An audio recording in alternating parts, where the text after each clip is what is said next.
everyone. Welcome to Portland City Hall. This is the December 12th, 2019 afternoon session of the Portland City Council. Carla, could you please call the roll? Udaley. Here. Fritz. Here. Fish. Hardesty. Here. Wheeler. Here. And now we'll hear from legal counsel on the rules of order and decorum. Good afternoon. Good afternoon.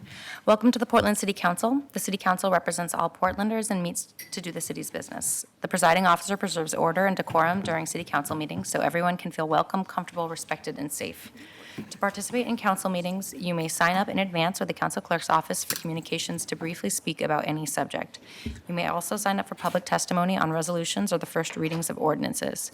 Your testimony should address the matter being considered at the time. If it does not, you may be ruled out of order.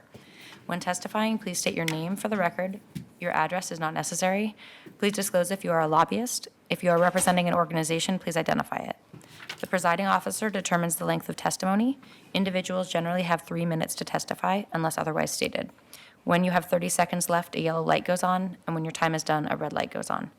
If you are in the audience and would like to show your support for something that is said, please feel free to do a thumbs up. If you want to express that you do not support something, please feel free to do a thumbs down. Please remain seated in council chambers unless entering or exiting. If you are filming the proceedings, please do not use bright lights or disrupt the meeting. Disruptive conduct, such as shouting or interrupting testimony or council deliberations, will not be allowed. If there are disruptions, a warning will be given that further disruption may result in the person being ejected for the remainder of the meeting. After being ejected, a person who fails to leave the meeting is subject to arrest for trespass. Thank you for helping your fellow Portlanders feel welcome, comfortable, respected, and safe. Very good, thank you. So first up, we had 2 items from the consent agenda yesterday. We did not have a quorum, so we'll hear those 2 items first, 1138 and 1139, but you have to read them separately, Carla. Oh, I think we can just take them as a consent. They weren't pulled off, so we could just vote. Oh, you know what? Good point. Thank you. Call the roll. Udaley. Aye. Fritz. Aye. Hardesty. Aye. Wheeler. Aye. Consent agenda is adopted. First item is time certain number 1151. Results of financial audit of the City Comprehensive Annual Financial Report for fiscal year 2018-19 and related communications. And could you also read 1152? Accept the City of Portland Comprehensive Annual Financial Report for the fiscal year ended June 30, 2019. Good afternoon, Madam Auditor. Welcome. Good afternoon, Mayor and Commissioners. I am City Auditor Mary Hull Caballero. It's my pleasure today to introduce partner Jim Lanzarada and Senior Manager Keith Simovic from the accounting firm Moss Adams, which conducted the audit of the city's fiscal year 2019 financial statements. The city's financial statements are important resources for community members, taxpayers, investors, and decision makers to understand what fiscal shape the city is in at a moment in time. Federal and Oregon law and city charter require that an independent audit be conducted of the city's financial statements. The purpose of this annual audit is to determine if the public can reasonably be assured that the financial statements fairly represent the financial position of the city. There are things that financial audits don't do. They do not reach opinions on whether the city is spending appropriately, making good decisions, or what the long-term future may hold. The city contracts with Moss Adams to audit financial statements prepared by Interim Chief Financial Officer Michelle Kirby and her team with assistance from managers across the city. Audit Services Director Kari Guy in my office manages the contract. I will now turn it over to Mr. Lanzarada and Mr. Simovic to walk you through the audit results. All right, thank you. We really appreciate the opportunity to come before you, and we never really feel like we're done with the audit until we get to this spot. So we'll have a Merry Christmas.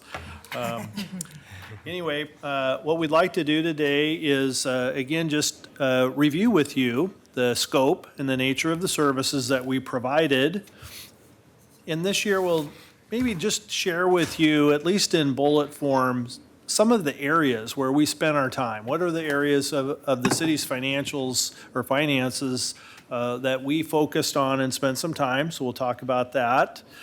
And of course, you want to know the results. So what are in our reports? We'll talk about that. There are certain required communications from auditors to auditees, and we're not going to go through all of that, but we'd like to at least, and we've issued to you a written form of that, but we'll at least hit a couple of the highlights that are in that written communication. And then, as usual, we like to kind of apprise you of a couple things coming at the city in terms of new accounting standards. So we'll hit that very briefly. So when I think of our audit of the city, I actually think about 6 phases. Now, I know there's 5 items on this slide. The 6th element, and I'll hit that first, is really the reporting. So here's our opportunity to come and share the results. So a reporting would be one additional item not on this. But of course, you're very much aware that the purpose of our work is to put an opinion on the accuracy of this document. So this represents the financial statements for the city, all the budgetary comparisons for all the funds, combining, and then an overall full accrual set of financial statements and footnotes for the city. And I think you have a pretty good understanding. That means that we're going to go in and independently verify this information. We talked directly to your bankers and those that hold city's investment portfolio. We talk directly to your legal counsel. We look at source documents. You're pretty familiar with that. A second very important element, though, is to look at what we call internal controls. So what are those checks and balances that management uses that enables them to put together an accurate financial statement? And we have an obligation to tell you if there are serious problems with those internal controls. Either they're poorly designed or management just isn't observing the controls that they've laid out. So that's a second element. Anytime you receive federal grants, and the city is very fortunate, your various departments are pretty good at seeking federal resources to provide services. And when you receive federal grants, there's additional compliance audit work on your auditor and some reporting that goes along with that. And so we'll talk about the results of that. In Oregon, every municipality that is organized under the state as a city or a county or some other form of municipal corporation, there is a requirement of your auditor to also test your compliance with certain laws. And there's 6 or 7 of those here at the city that we focus on. Probably the one that takes the most time is your budget administration. So that whole process from establishing a budget committee and the budget committee work, the public hearing that you hold, the resolution which ultimately adopts the budget or board order, and then your compliance with local budget law after a budget is adopted are all things that we look at and report on. Another area is where you deposit your money. So who holds the city's cash and investments? There are laws that dictate whether how aggressive you can be in your investments, who can hold that for you, those sorts of things.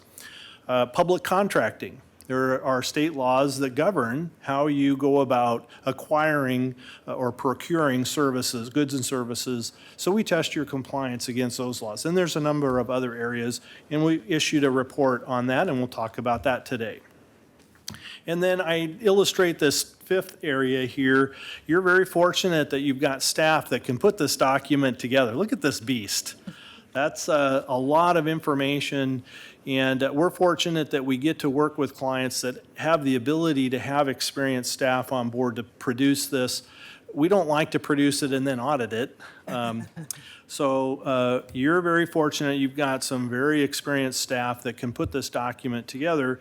Our focus is the technical review of it. Is it really meeting all of the bells and whistles required by the applicable governmental accounting standards? And also, your staff goes above and beyond the minimum. So this document has elements to it that if you put them in and you do a good job, you can submit this for a special award. And I won't take some thunder away from Michelle and her team. Maybe they could talk to you a little bit about a special award that's available when you do go above and beyond. Our review then is designed to make sure that all those elements are there, plus what's required by this additional award program. So that's kind of the nature of what we do. And we do want to, again, express that there are a number of entities here at the city that require separate audits. Of course, there's the city itself, but Prosper Portland, your urban renewal arm requires a separate audit, and it issues a separate financial statement. So your contract with us also covers the audit of Prosper Portland. Your pension plan for the fire and police, so the disability and retirement plan, also issues a separate financial statement, and we perform an audit of that. And then under your contract, there's also the Mount Hood Cable Regulatory Commission, small piece, but, and we're just in the process of wrapping that. We're almost done, and I think we meet with the MHCRC board next week to deliver the results of that audit. So all of these elements are included in addition to the city's financial statements. So Keith, why don't you help us a little bit? Where did we focus? Sure. So I want to just give you a little more insight into the process. Every audit that we do, we take a risk-based audit approach, and we take a fresh look at that every single year. So before we even start the audit, we're talking internally, we're talking with management, we're reading through council minutes and really kind of getting an idea of what the major transactions have been over the last year, and we are thinking about what new risks could have popped up. Have there been significant changes in personnel and in management? Have there been significant changes in internal controls? Are there new accounting standards that can have a huge impact on how this financial report is presented? So we're kind of taking all those things into consideration and saying, okay, for this year's audit, where are the significant risk areas? Where do we want to spend the bulk of our time? And then we go through a process of setting our audit approach to make sure we're appropriately addressing those risks. And so we've got a few bullet points of the areas that we've considered our critical audit areas where we're doing additional procedures to make sure that we have gathered enough audit evidence and feel comfortable enough to give our audit opinion over the financial statements. That's not to say that we're not auditing all the various transaction cycles that are covered in this report, but these are the areas where we spend the bulk of our time.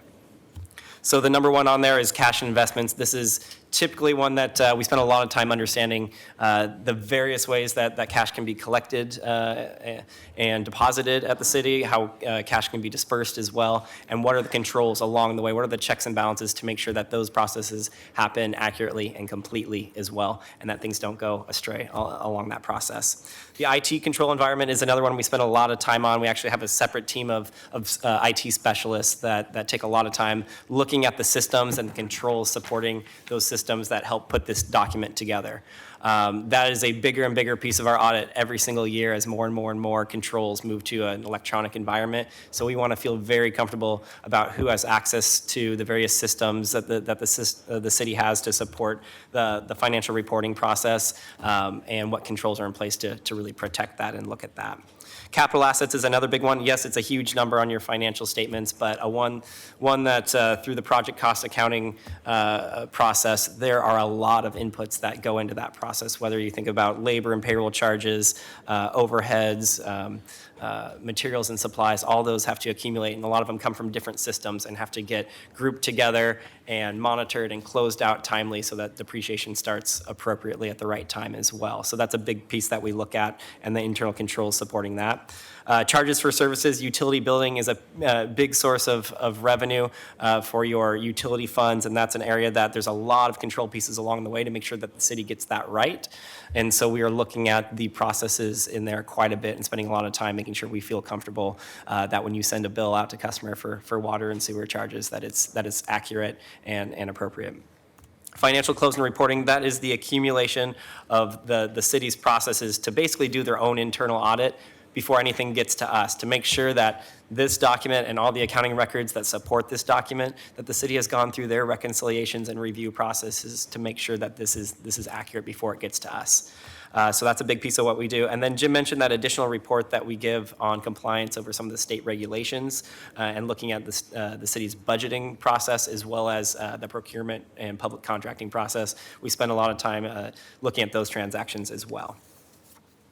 So moving forward, give you a little more insight into the audit process because we get to come before you today with our final deliverable, which, of course, as Jim mentioned, the city puts this document together, but we just have a few pieces of paper in here, maybe about 6 to 8 pages or something like that we're responsible for. But there's a lot of work that goes into that along the way. And so this next slide is really kind of talking about, well, what is part of our audit process to kind of get to this point? How do we gather evidence so that we feel comfortable with this document? And so the first piece of that, we actually split up our fieldwork into 2 phases. The first phase of that is what we call our interim fieldwork, where we're really looking at internal controls. And the reason we split that up and do that piece first is because it's all a part of our risk assessment process. So as we're looking at internal controls, pulling transactions, and looking at support for those to make sure the checks and balances are appropriate, if we're finding weaknesses in those controls, that's going to change our audit plan. That means that we might have to do additional procedures to get comfortable with the accuracy of the balances that are reported here if there's a lack of controls that we can't really rely on. So that's a huge piece of what we're doing, and IT is a huge part of that process as well. As again, as I mentioned, the security and the access, the change management, those are the main areas that we're looking at when it comes to IT. And then from there, when we come back for our second phase of field work, we use a combination of procedures, whether those are analytical procedures or substantive procedures. The substantive procedures is probably where we're spending the bulk of our time. That is when we're sending confirmations out to your third-party financial institutions, confirming the balances that are reported, held on behalf of the city. We're reaching out to attorneys. We're vouching transactions back to supporting documentation and evidence, whether those are invoices, contracts, and agreements, making sure that accounting that follows is in line with those documents. But the analytical procedures are very important as well. This is really kind of just stepping back and saying, okay, does this balance actually make sense based on everything that we know? Kind of reading through what are the transactions that are going on, what has the city council been talking about, and how are the budgets set, and did the actual balances end up where we thought they'd be? So a lot of times we can find issues just kind of taking that step back look rather than digging into the details and pulling detailed samples. So that kind of takes you through the audit process.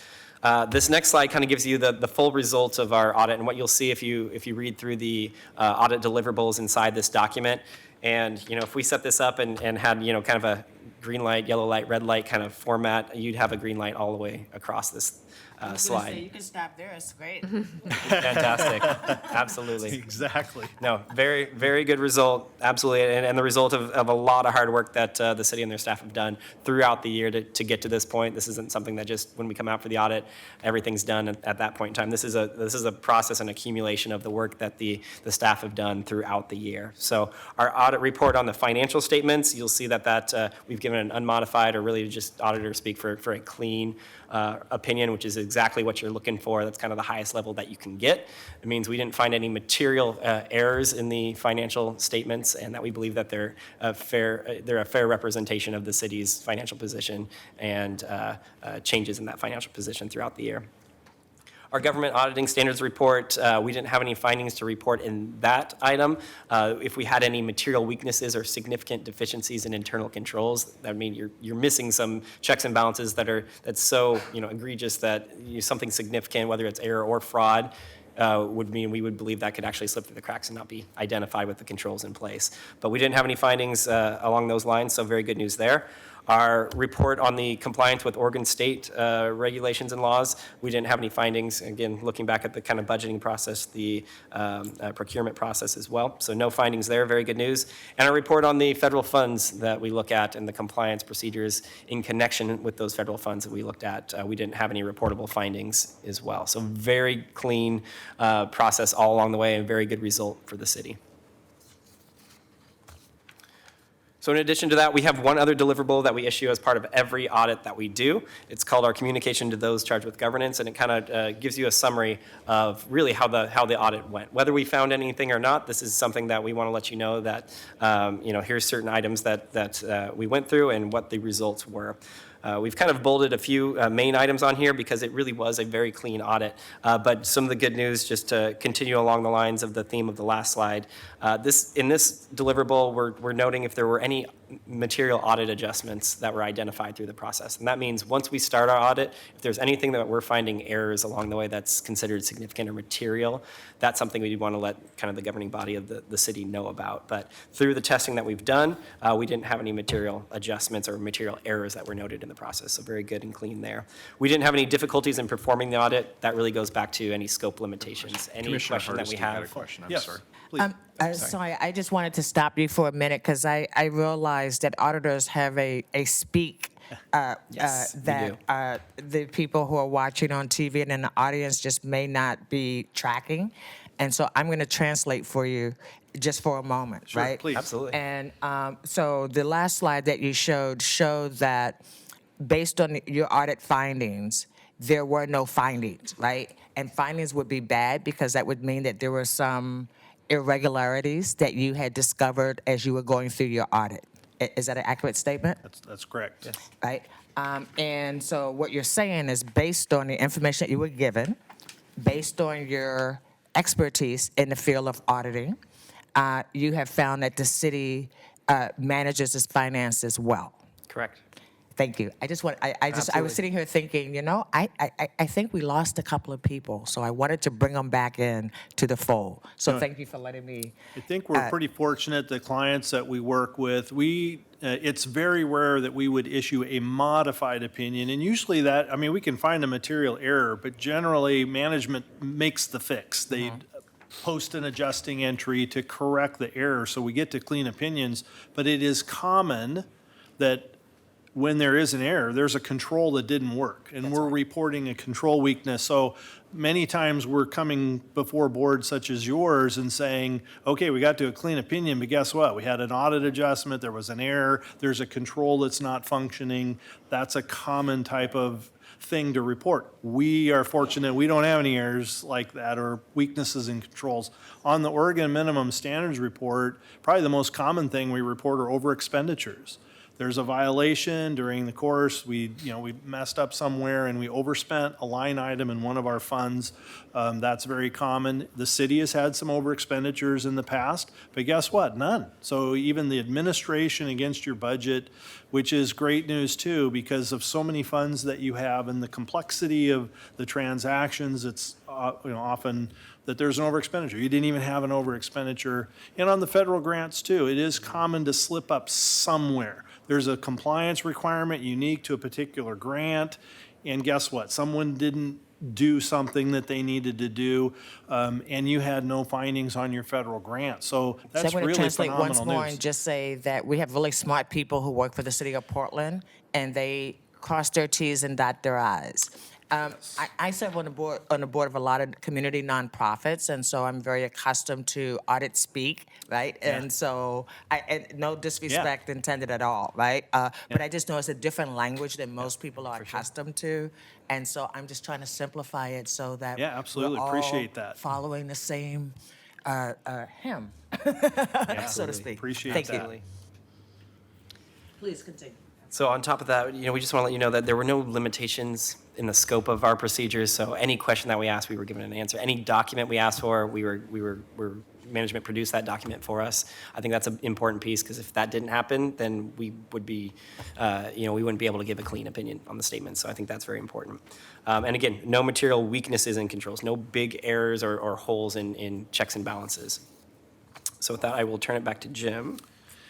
Yeah, I just like to keep you apprised, not so much because you're accounting nerds like we are and you want to know all this stuff, but more so to just emphasize that governmental accounting is complex, and the Governmental Accounting Standards Board has issued a lot of statements, and these are complex statements, and your staff will have some challenges implementing these. One in particular is the lease standard.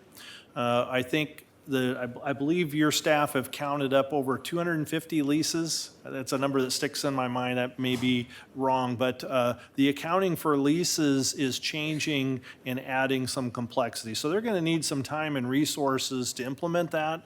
They may be looking at software to help with that standard to meet the complexity that's behind it.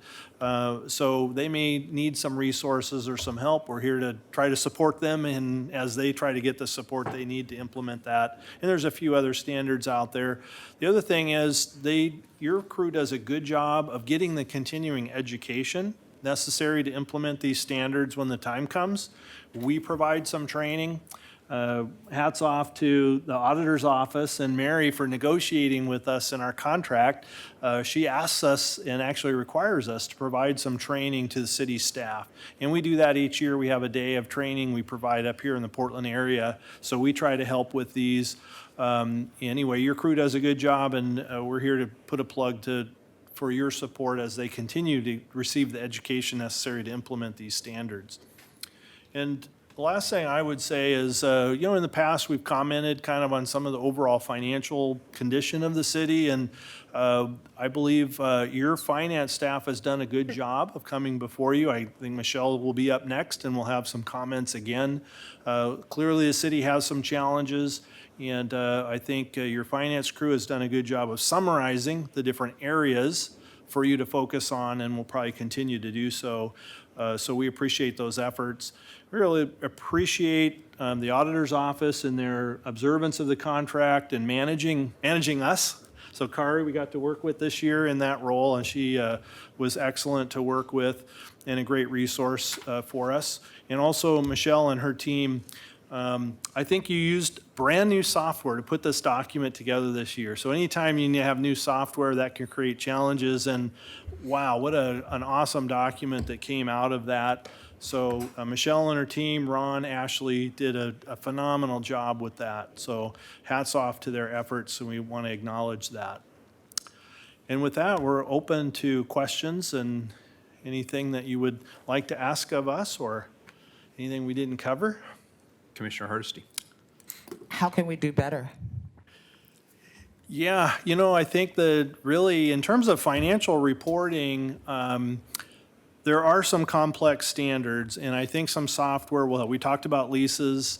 In terms of the controls that you have, a lot of it is staying on top of things. I believe you'll be entering into more and more activity related to the Portland Harbor and some cleanup efforts there. There could be significant dollars coming through your statements. So there may be some new types of policies or controls you may need to think about as you go through the administration of and the cleanup of the Portland Harbor, and dollars that run through the city and that help you meet those commitments. So that might be an area of focus.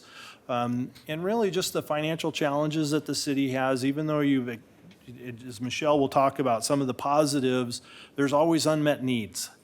Housing is a big need. I know there's a lot of emphasis. So you're getting into some new areas that maybe you haven't gotten into before in terms of helping with homelessness. And so there may be some new types of activities and internal controls that would be associated with that. That would be something to perhaps get some feedback from your staff. How are we doing? And getting prepared for the increased activity in that area, which seems fairly new. So that might be an area of focus. And I would just add to that, anything on the IT side too, to stay on top of that, because that's constantly changing. New risks come up as new systems come online, making sure those things can interface and talk to the other systems that the city has, making sure the controls within those systems are very strong and monitored, but also kind of looking at it from a cybersecurity risk perspective. I mean, you're always constantly hearing about new cybersecurity issues that come up, and staying kind of on top of what are those latest trends and how can the city protect itself against those. I just thought of one other question. So when the earthquake happens and we're not able to go to the bank and withdraw money to do stuff, what do we do? Yeah, so that's an excellent, so you should, again, talk to your staff about what do we have. Most of our clients have some sort of emergency plan. For one, there's generally backup systems for all the accounting stuff, so that if there's damage here, there's generally a backup or some way to get that up and rolling. And then also through your emergency management, transportation, hopefully there are plans to help the city get back up and running. From an audit perspective, we're obviously concerned about, can you continue to pay bills and pay staff and collect money and kind of keep the wheels going? And you should have an emergency plan. It's not always the focus of our audit, but a good question to ask, and maybe something you could ask of your staff after we're done. My usual boring questions. First, I want to thank the auditor. This is really, it gets to the core question about accountability and oversight, and people ask it all the time. And I'm not sure that the room is packed today because people wanted to hear the audit, but I'm glad that they are hearing it, and I'm glad they're hearing your responses to the primary scope of the audit. Did you get all the information that you asked for from city bureaus and leadership? Yes. We did. Were there any limitations set on your audit by anybody in the city infrastructure? No. Yeah, no. Did your final audit reflect the initial scope of your audit? Yes. Were there any serious concerns or contradictions that were raised that you've not told us about? No. Yeah, it's interesting when we have clients who have audit committees, which is kind of a best practice. There isn't really an audit committee here. There is an internal auditor, and there's a lot of communications with an internal auditor. But often in audit committees, there's a time when management's asked to leave the room, and you're able to ask us direct questions Yeah, about. we don't get to do that here. Yeah, and we're out in a public So setting. we just ask the questions and hope. But we're, whether we were in a private setting or not, we would respond the same. Your crew we have spirited discussions at times, but we have never felt like management was trying to hoodwink or not be responsive, or if anything, the sense that we get from your staff is that they want to be better and they're open to our observations and recommendations, and that's a great situation for us, as opposed to those that just don't want to hear anything, bad, or want to, butt heads with us if we have an observation. We've never felt that here at the city. Good, glad to hear that, and I'm not surprised. The focus of the audit are on material concerns. Were there any non-material issues that led you to be concerned that maybe did not rise to the level of mention in the audit, but were concerns nonetheless, or could lead to material concerns, notwithstanding the items that you mentioned previously, which I agree with? No. And in fact, in the one slide, we kind of categorize audit. So Keith mentioned an audit adjustment. So that's clearly a material item that we would tell management, we've got to get this corrected. But we also have a threshold for errors that we identify, and we accumulate them, because maybe an error by itself isn't material, but if you have a number of them, all of a sudden you could have a material problem, and we do accumulate those. We didn't have an error that we identified that was even over that lower threshold that we maintain. So it's very common to have an error somewhere. There isn't as much precision in this as we think there is. There are estimates, but we didn't even have an error to the level, a lower level to which we felt compelled to bring it to your attention. Okay, was there anything I did not ask or that this panel has not yet asked that we should have asked that could potentially lead to the threshold of a conflict or a material issue? I don't think so, because we try to cover that too. So in the combination of what we covered plus your questions, I think we've got it pretty well covered. Good, and I think one of the advantages of using the same auditor from year to year is you can keep an eye on potential issues, and I assume that you are tracking that, you keep that in the file, and you watch to see if there are trends on some of these other issues that could lead to a material divergence. Right. Is that Yeah. fair in terms of what your practices are? Right, absolutely. I mean, that's something where, Jim mentioned that we have this kind of lower level that we're tracking towards, and because we want to let you know if there's smaller errors that we're identifying, that we can, have recommendations and help the city make changes before that grows into a bigger, more material error. But again, we didn't note anything even above that kind of lower threshold. Great. This is your kind of stuff, isn't it? Why do you say that? I don't know, you just got that glee in your eye. So when we got to the Oregon Sports Authority, nobody said, "Hey, this sports stuff, this is you." But on the Start internal checking audit, numbers and there you That go. sparkle in your Insurance and eye, risk. yes, all of a sudden he's His red eyes from do ear to ear. sparkle. Like, They oh, we're really talking do. I just want the money. record to reflect that it was Commissioner Hardesty who asked the first questions, and she asked the most questions about the internal financial audit. Anything else on that issue? I think the two of you have it covered. Okay, I good. guess the last thing I would say, again, it's important to recognize, Mary covered it a little bit, but we're hired actually by your independently elected auditor, and that's really a best practice. Oftentimes it's management that's hiring the auditor, and there's sometimes concerns. Does that apply pressure then? Is there undue pressure there? And so you're actually observing a best practice. It's also a best practice to have an internal auditor, and they certainly provide value. So we've appreciated that. that relationship, and I think that's a best practice, so All right. appreciate that. Great. Does that complete then the report on the financial audit? Yes. Okay, good. Why don't we dispense with this first before we get to the CAFR? Would that work with you? Well, I guess I'm actually introducing that. So I'll entertain a motion. So moved. Second. We have a motion from Commissioner Hardesty to accept the financial audit and a second from Commissioner Udaley. Any further discussion? Please call the roll. Udaley? Thank you. I vote aye. Fritz? This is the 11th time I've had the pleasure to hear your report. So with each time, I've had fewer and fewer questions, and this time's absolutely none. Thank you very much for your work. Aye. Thank you. Hardesty? I have to admit that I'm as geeky as he is when it comes to numbers. Truth comes out. This is an excellent report, and it's really going to be helpful as we continue to have these conversations about what's the city's role in funding city services, because as you pointed out, there's a lot of unmet need that today we cannot fund. So I appreciate you greatly, and I certainly appreciate our auditor, who has the most fabulous auditing staff on the planet. I vote aye. Wheeler? Thank you. It's always a good idea to say nice things about the auditing staff. Always. So, Madam Auditor and the auditing team. And frankly, you're right, Commissioner Hardesty, and thank you very much for your leadership on this and bringing us a good audit team.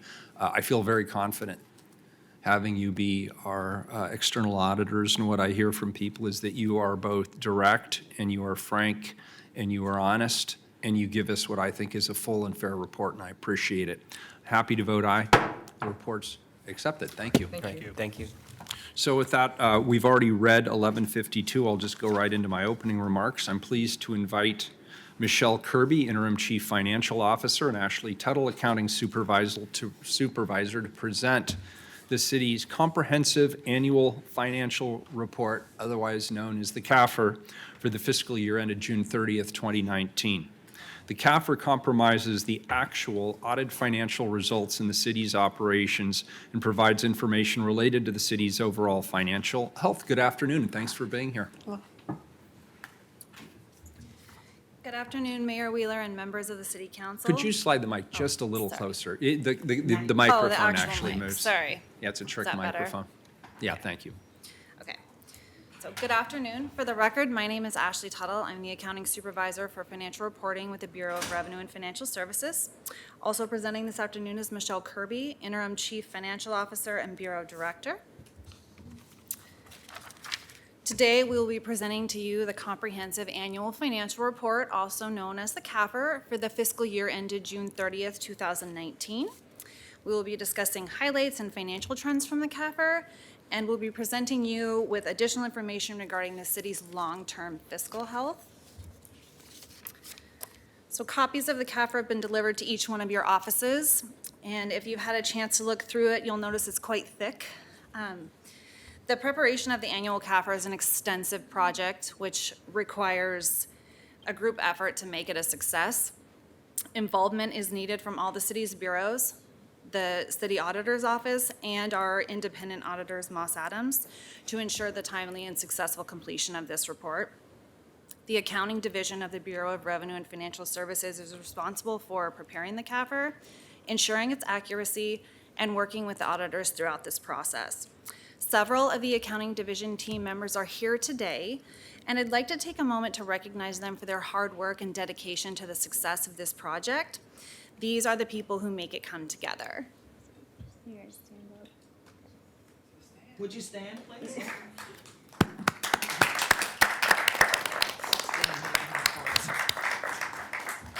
Thank you. So for the past 6 years, steady and significant progress has been made to reduce the amount of time required to publish the CAFR and ensure timely financial reporting.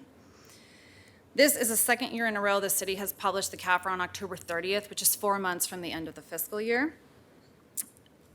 So you may be asking, why is this an important achievement? First of all, a major objective of financial reporting is timely financial information to ensure that it's relevant and useful for decision making. It also establishes the city as a national leader in providing timely financial information to the community and other interested users of the CAFR. And then in addition, preparing the CAFR in less time allows the accounting division time to focus on other reporting initiatives, such as the popular annual financial report, also known as the PAFR, which was created and published for the first time 4 years ago. The PAFR is also translated into 4 languages: Russian, Spanish, Vietnamese, and Chinese, for greater community outreach. So over the past 4 years, we have set a goal to get better at creating a report that's visually appealing and readable for everyone in the community, but also improving our community outreach with the report. So looking into other means of communicating the information, we have partnered with other bureaus who have a greater connection to the community to assist us in getting this information out. And the PAFR will be published in the next couple of weeks. One moment. Commissioner Hardesty, please. Thank you, Mayor. I'm curious, we don't send this out to the public, do we? No, so the popular annual financial report is a roughly 20-page summary of the most critical pieces of the CAFR for citizens and the community to read, to get a gauge of the city's fiscal health. You're welcome. But we don't send them that either, right?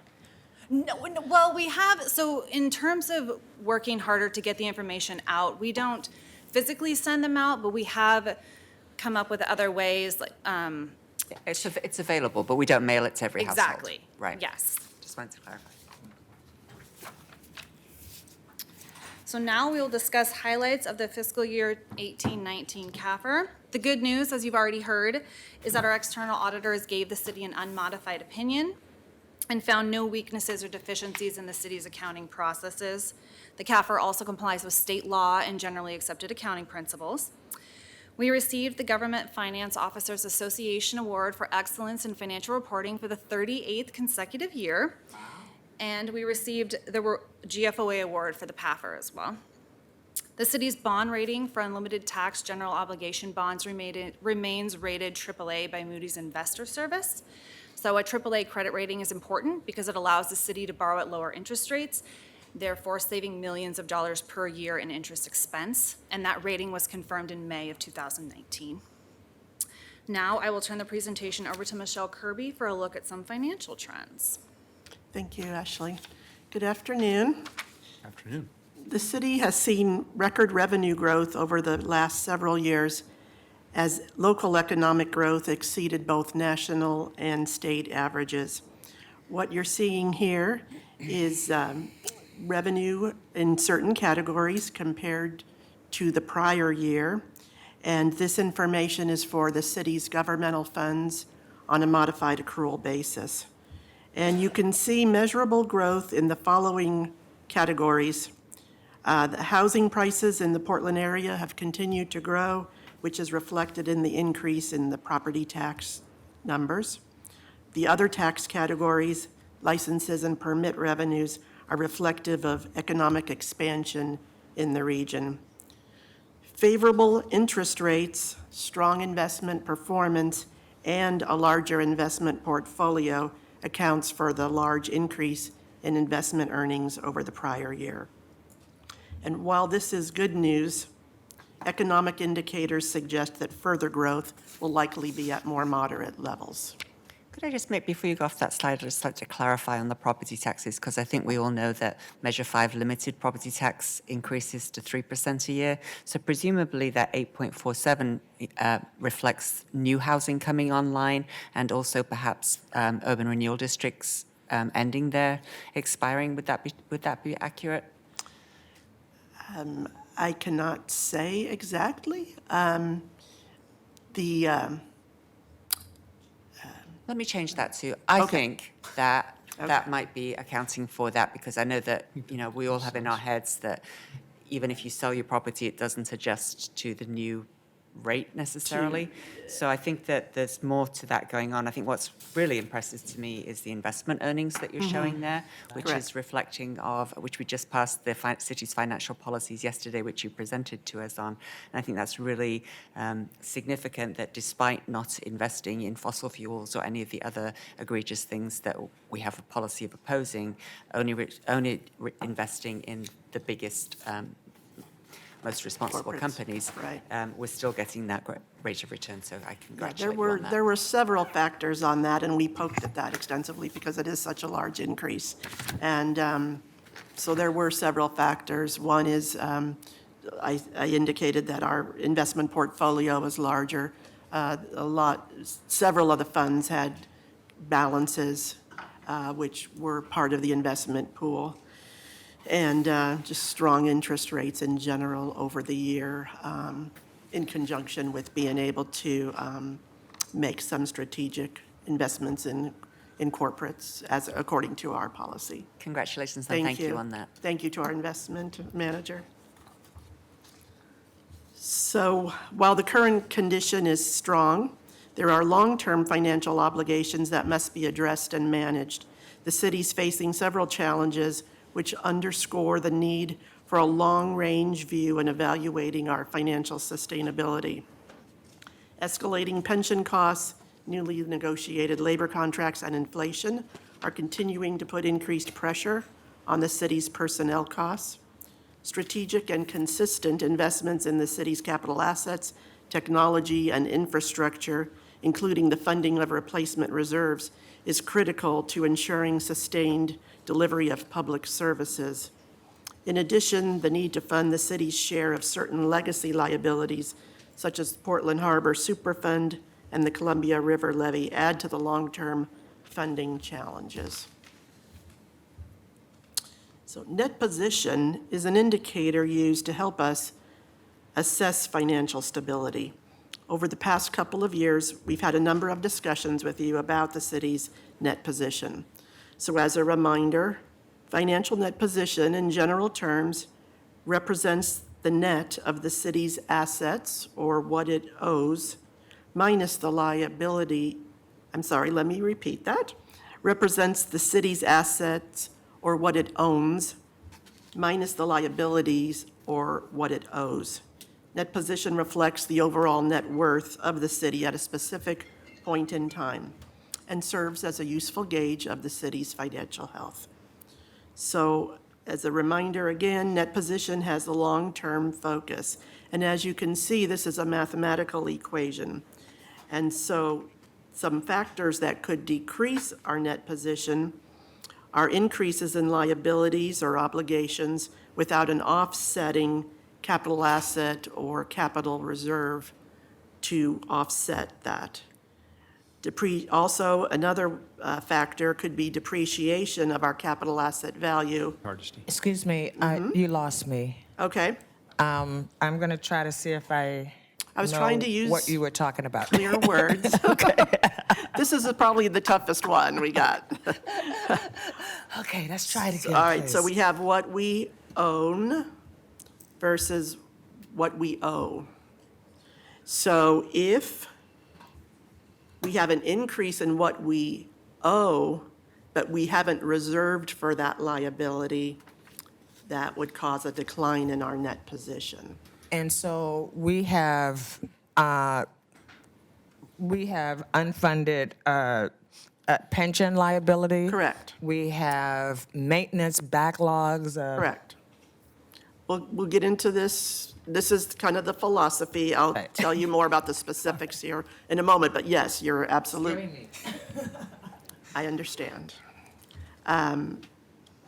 It's scary stuff, but we have ways of dealing with it. So, but this is kind of the overall picture of what we're talking about when we're talking about net position.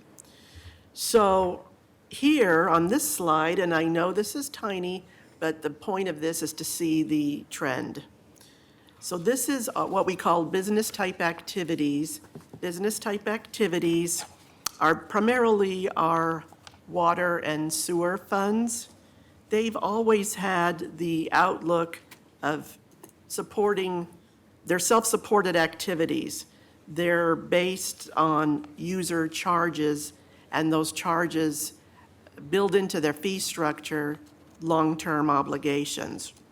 So since they have historically been managed with a long-range focus on a full accrual basis, you can see here that they have a favorable trend line going over the past 10 years.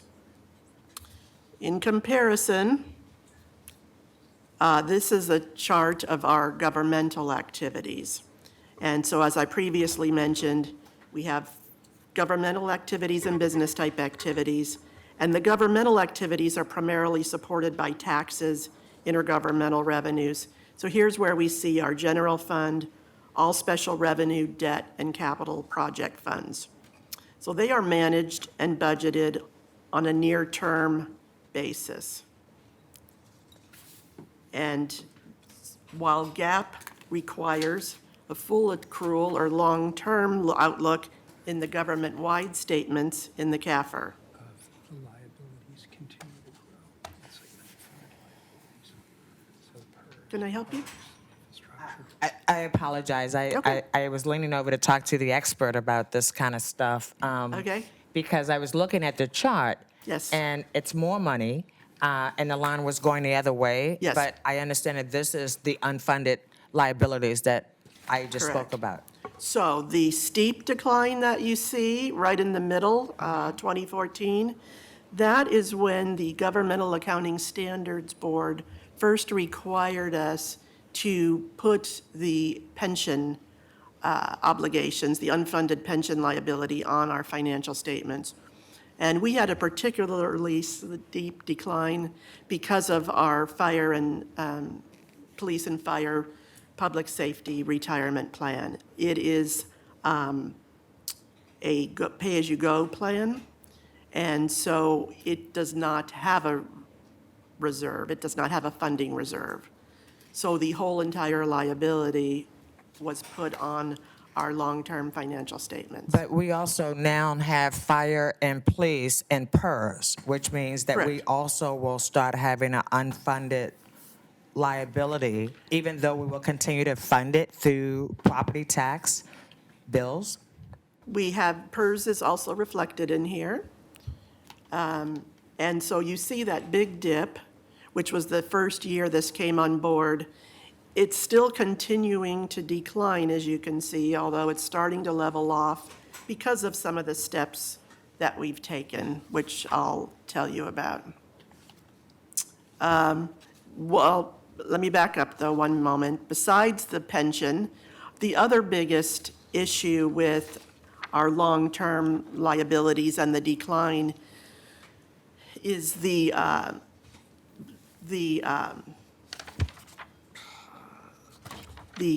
decline in our assets, capital assets, our infrastructure assets. So we are depreciating or losing value at a faster rate than we're putting in money for new assets or major maintenance. And so going to the next slide, thank you, Ashley. The green bar is infrastructure for governmental activities. And so you can clearly see by this chart that over time, the green bar has declined. And in fact, infrastructure decreased 17% last year in the infrastructure investment during this past year. The last couple years, we've seen an increase in construction in progress, which accounts for the growth in the other asset category, which is represented by the purple bar. And the largest construction project contributing to this increase is the Portland building reconstruction, which added seismic upgrades and received LEED Gold Building certification. So that's what's keeping the total bar even. However, like you can see, the infrastructure is radically declining.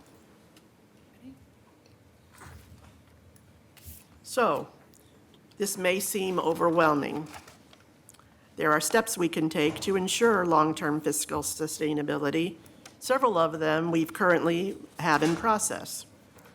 During the past year, the city updated financial planning policy, which strengthened our financial planning responsibilities.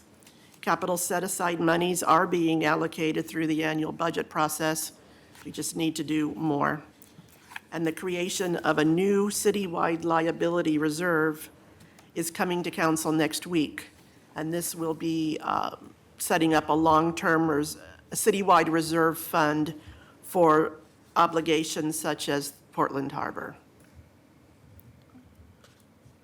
So in summary, the city's CAFR for fiscal year end 2019 complies with all accounting standards and practices. The current credit ratings are reflective of the city's financial health. The city's strong current financial position has been helped with good comprehensive financial management policies and record revenue growth over the past several years. However, the CAFR is a snapshot at a point in time, and future growth will be likely at more moderate levels. Long-term financial sustainability requires a long-term focus. We've taken a good preliminary step, but we must stay the course to ensure the city's financial health remains strong into the future. And with that, are there other questions or comments? Very good. Thank you. I mean, it's an excellent report. It highlights the real challenge facing this council now and probably for many years to come, and that is Yeah. the long-tail liabilities without identified sources of funding to address them. So the first And step is identifying the challenge and It's a then critical step. start and- working at it. Yeah, and I would actually argue that the best recent example of that is the Parks Bureau situation. We all love the parks. Everybody in this Right. community supports the parks. Right. But we know that our park infrastructure is aging along with our transportation infrastructure. And it's on us to try and figure out how to maintain it. Yes, absolutely. Good. All right. Thank you. I'll entertain a motion. So moved. Second. Motion from Commissioner Hardesty, second from Commissioner Udaley to accept the CAFR. Any further discussion? Please call the roll. Udaley? Thank you for the report. I vote aye. Fritz? So I'm particularly pleased to see Everton Bailey from the Oregonian in the audience. I was thinking that, this is really a good news story, this and the previous report, that we are managing the city's finances responsibly and carefully and looking after taxpayers' money and ratepayers' money. So thank you for bringing these reports to us. Thank you, Michelle Kirby, Interim Chief Financial Officer, Accounting Supervisor Ashley Tuttle. I see Revenue Manager Thomas Lanham in the audience, previous Chief Financial Officer Jennifer Cooperman, and all the staff that are here and those who are not able to be here because they're still working away. It does take a lot of careful attention to detail, and I appreciate having a mayor who does light up when we start talking numbers, and indeed, with the Better Portland plan, has already made steps to invest in our failing infrastructure with returning urban renewal district money. That we need to do more, and I think particularly it was mentioned with parks, we need to identify a new funding source rather than continuing to rely on the two-legged stool that we've got right now. We do have more options in the city because of the licensing revenue. We got, I think it was over $3 million, I think, that we got with adding the transient lodging tax to Airbnbs. So the council has looked at what's fair and who should pay, who should benefit, and those are the principles that we use moving forward. So thank you very much for demonstrating that. And I do encourage folks to perhaps not read through this whole thing, but to get the popular annual financial report. I do think we could probably figure out a better name for it, but it is It'll be out soon. It's very readable, and you should know how your city government is using your money. Aye. Hardesty? I agree with all the accolades for the work well done. I would be remiss if I didn't say that I'm looking forward to the entire city council conversation that Tom Reinhardt is going to facilitate for us so that we start talking about what are core city services that every person who lives in the city of Portland should have an entitlement to because they live here. Our system now makes no sense to me. It's a pay-as-you-go system, and if you have a lot of money, then you spend a lot of money. But if you don't have a lot of money, then you're competing with the general fund. And so the way we do it now just makes no sense. And I'm looking forward to having that conversation because it shouldn't be about how much money a bureau can make or raise. It should be about what are the services we're providing. So I look forward to having that full council conversation early next year. And I'm going to keep reminding Tom that he said he was going to help us make that happen. I vote aye. Wheeler? Thanks, Michelle and Ashley. We appreciate it. I appreciate the hard work of the accounting division to produce the CAFR. The city's accounting team should be very proud that we're recognized as a national leader in financial reporting. And I appreciate that while the city's healthy by many measures, we do have long-term liabilities that we need to continue to address. And I appreciate the discussion on that point. I look forward to working with the council and the city budget office and the chief financial officer and the city bureaus on both increasing our reserves and finding ways to improve our investments in infrastructure. So with that, I vote to accept the CAFR. Thank you. Thank you. The report is accepted. Colleagues, why don't we get through the next item and then take a bit of a break? Does that suit everybody? Good. Item 1153, please. Accept the 2017-2019 biennial report to Portland City Council on 100% renewable energy, resolution number 37289.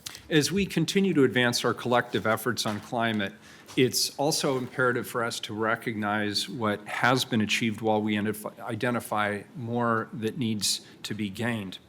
2 years ago, this city council took what I believe was bold climate action and passed the 100% renewable energy resolution. This committed us as a community to removing fossil fuels from the economy by 2050 in a just and equitable way. We were well aware at the time that this was a monumental commitment and a challenge that would require the collaboration between government, business, industry, community-based organizations and nonprofits, academia, and every single one of us as individuals. But since we passed that resolution, awareness of the climate crisis has noticeably increased, not only for Portlanders, but for the entire world. The urgency to act now is greater than it has ever been at any point. And the truth is, our carbon emission reductions have begun to plateau, and our transportation emissions have actually been on the rise for the past several years. So what have we accomplished in the last 2 years? The good news is that we have dedicated staff in every bureau that continue to push hard the resolution's initiatives. We've acted on more than half the directives in the 100% renewable resolution. We have some innovative and important projects underway that you're going to hear about today from city staff and invited guests. We also have amazing partners that collaborate and challenge us to implement just solutions. We'll hear about local projects and state policies made possible by these amazing community partners. For example, I was pleased to see the passage of Senate Bill 98 in 2019 during the legislative session. Because of SB 98, natural gas utilities are just 6 months away from being able to start driving down carbon emissions by investing significantly in renewable natural gas. And last year, the community-led Portland Clean Energy Fund was overwhelmingly supported by Portland voters and is poised to breathe new life into many of these ongoing efforts. The Clean Energy Fund will create a whole new set of opportunities, many of which we haven't even thought of yet. I believe it's appropriate that we're getting this report at the end of the year. 2020 is going to be a critical year for the accelerated action and leadership around the climate. I turn it over to the Bureau of Planning and Sustainability staff and their invited guests to walk us through the report's findings. Good afternoon. Good afternoon, Mayor, members of the City Council. I'm Andrea Durbin, Director of the Bureau of Planning and Sustainability. Thank you very much for your time today. This time, I'm not addressing a planning issue, but a sustainability-related issue. We appreciate that very much. The 100% renewable energy resolution is one of Portland's North Star policies, and successfully delivering on the commitments of this resolution is fundamental to fighting climate change. When this council passed the 100% renewables resolution in 2017, you established new climate action targets for buildings, energy, and transportation. Together, these three sectors account for over 80% of local carbon emissions. So while we know that this resolution doesn't address all of our emissions, it does represent the lion's share. The resolution goes beyond just setting climate targets. The resolution is intentional in describing not just what needs to be done, but how. The work of BPS and our partners that you will hear from today is centered on just transition from fossil fuel-based energy to net zero emission systems. As we rethink our approach to climate action work at the city, we must center and lift up frontline communities' priorities and benefits. The work advancing the 100% renewable resolution is representative of that effort. Before we dive into the progress report, I want to provide additional context for the work in terms of our community-wide emissions. It's both a success story and a warning. Overall, we've had tremendous success reducing emissions over the last 30 years. We've done this while welcoming 38% more people and generating 34% more jobs in our community. But more recently, local emissions have started to plateau around 15% below 1990 levels. And a more troubling trend is that transportation emissions have been on the rise steadily over the last several years. Transportation emissions are now 8% higher than they were in 1990. Climate action is no longer a discussion about what science tells us or what models predict. The truth is climate change is here, and we know the pathway to reverse our emission trends. We need to decarbonize our built environment and transportation systems. We must increase active transportation and transit use, and we must aggressively reduce energy use across all systems, all while ensuring the priorities of our frontline communities are met. Portland has been a leader on climate for decades, and that responsibility requires more urgency and bold actions more than ever. I'm now going to hand it over to my colleague Andrea Jacob and our invited partners to tell you about our progress on the 100% resolution. Thank you very much. Thank you, and good afternoon, Mayor Wheeler and Commissioners. I'm Andrea Jacob. I manage energy programs and policy for the Bureau of Planning and Sustainability. And I'm going to today walk us through the resolution, the goals, what it means, what the resolution directed us to do, and what we've actually done to implement it over the last couple of years. So the resolution establishes two main target years, 2035 and 2050. The 2035 goal focuses on getting to 100% renewable in the electricity sector, while the 2050 goal is focused on transportation and heating. The resolution also establishes numeric targets for the percentage of community-wide energy needs that will be met by community-based development of renewable energy infrastructure, and I'll talk more about this later in the presentation. So those are some very audacious goals, but what does it really mean, and what is it going to take us to get there? As Andrea said, it means taking all the carbon out of the three main sectors of the economy: buildings, transportation, and energy supply. And sometimes this is called deep decarbonization. And the scientific and technical community is in pretty good consensus around that deep decarbonization rests on four main pillars, and this is what's in front of you. The first pillar is to use less of all fossil fuels, regardless of what they are. We just simply must use less electricity, natural gas, gasoline. In buildings, we call this energy efficiency. In transportation, this is about reducing the need for vehicle trips and shifting modes away from cars to lower carbon options. The second pillar is that we have to generate 100% renewable electricity, which the resolution speaks directly to. The third pillar is to use renewable transportation fuels for all remaining vehicle trips, and that includes renewable electricity, renewable natural gas, or renewable diesel, among others. And finally, the fourth pillar is replacing the fossil fuels that we use to heat our buildings with renewable heating fuels.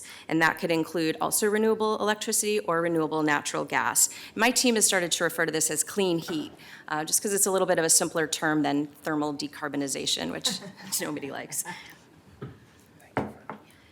But the 100% renewable resolution is not just about renewable energy. It is about making this transition away from fossil fuels a just one, and recognizing that the burdens of climate change will fall first and worst on communities of color and low-income people, and actually already are. Justice and equity are expressed in the resolution as a set of priorities around community-based development of renewable energy, capacity building and investment in frontline communities, utilization of minority and women-owned businesses in the development of clean energy, and hiring and training folks that have traditionally been underrepresented in the renewable energy and energy efficiency industries. So the 100% resolution is lengthy. I actually have copies of it if council would like a copy, or is it familiar? Okay.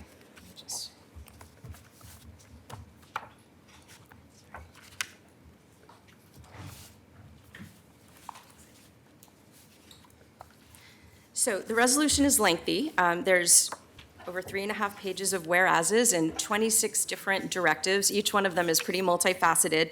So instead of going through each of them exhaustively, we tried to distill them into broader themes.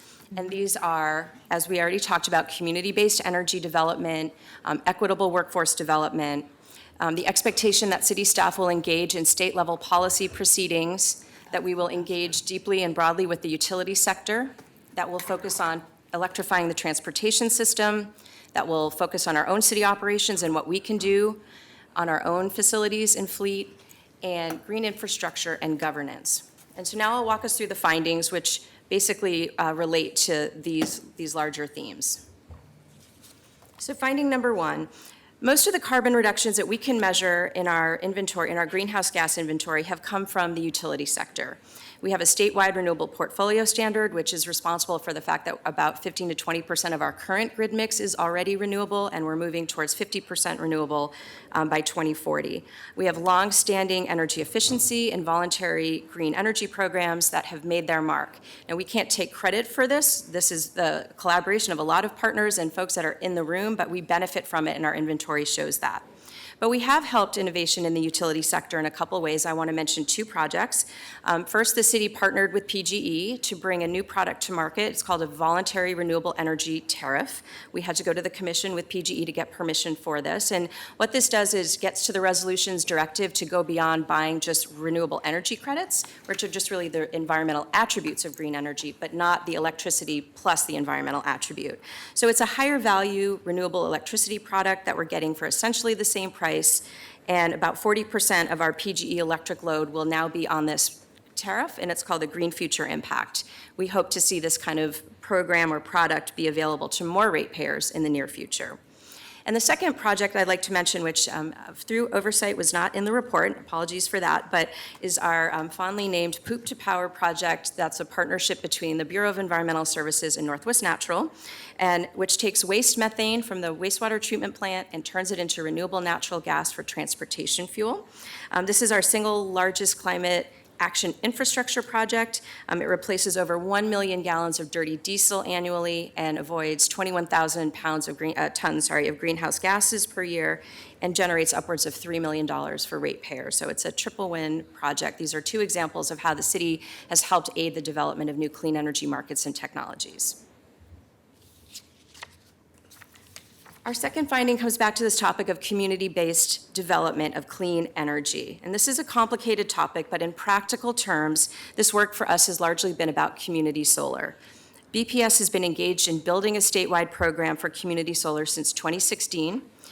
It represents the nearest and best opportunity for community-based organizations and nonprofits to enter into an emerging market for renewable energy development.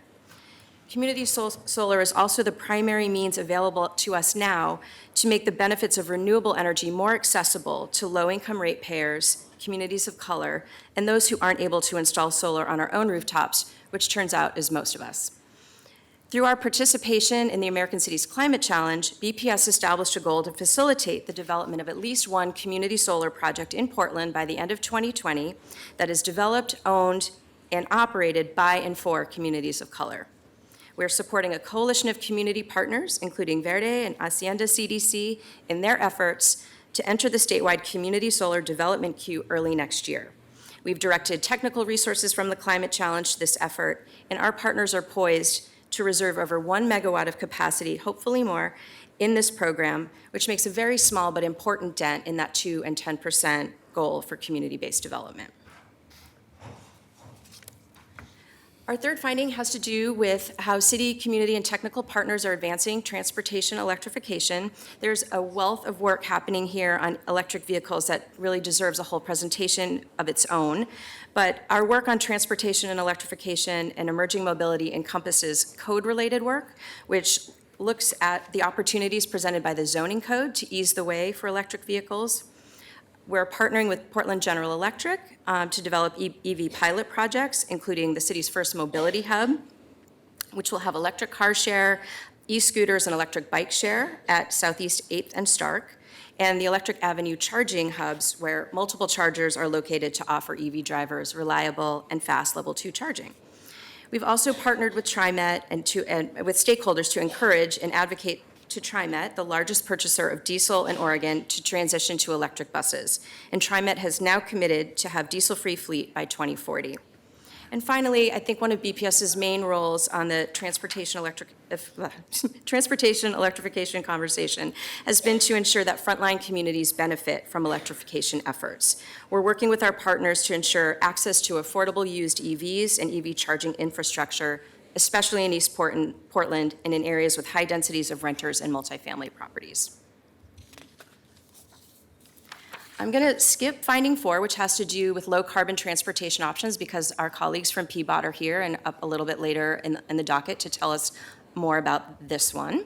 So skipping to finding 5, to speak to the directive to engage and influence state level policy. It's an honor to say that city staff have engaged in numerous legislative and regulatory proceedings over the last couple of years. The report that I submitted captures many of them, but just a few to mention here. We've been active in the big legislative debates around transportation funding, around statewide climate policy, carbon cap and trade.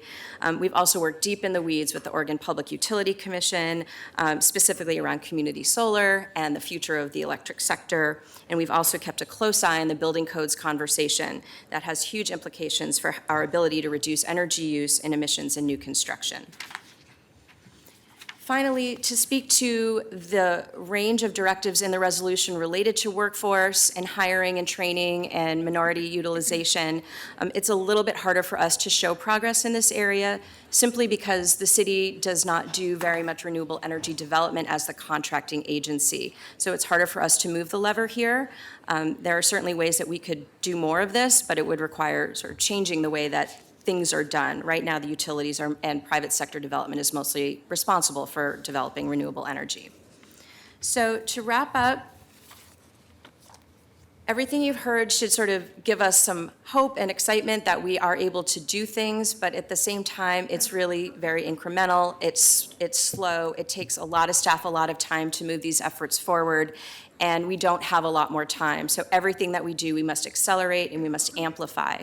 So a few of our next steps are obviously working with utilities to get there faster, to get to 100% clean and decarbonize the fuels that heat and power our buildings as soon as possible.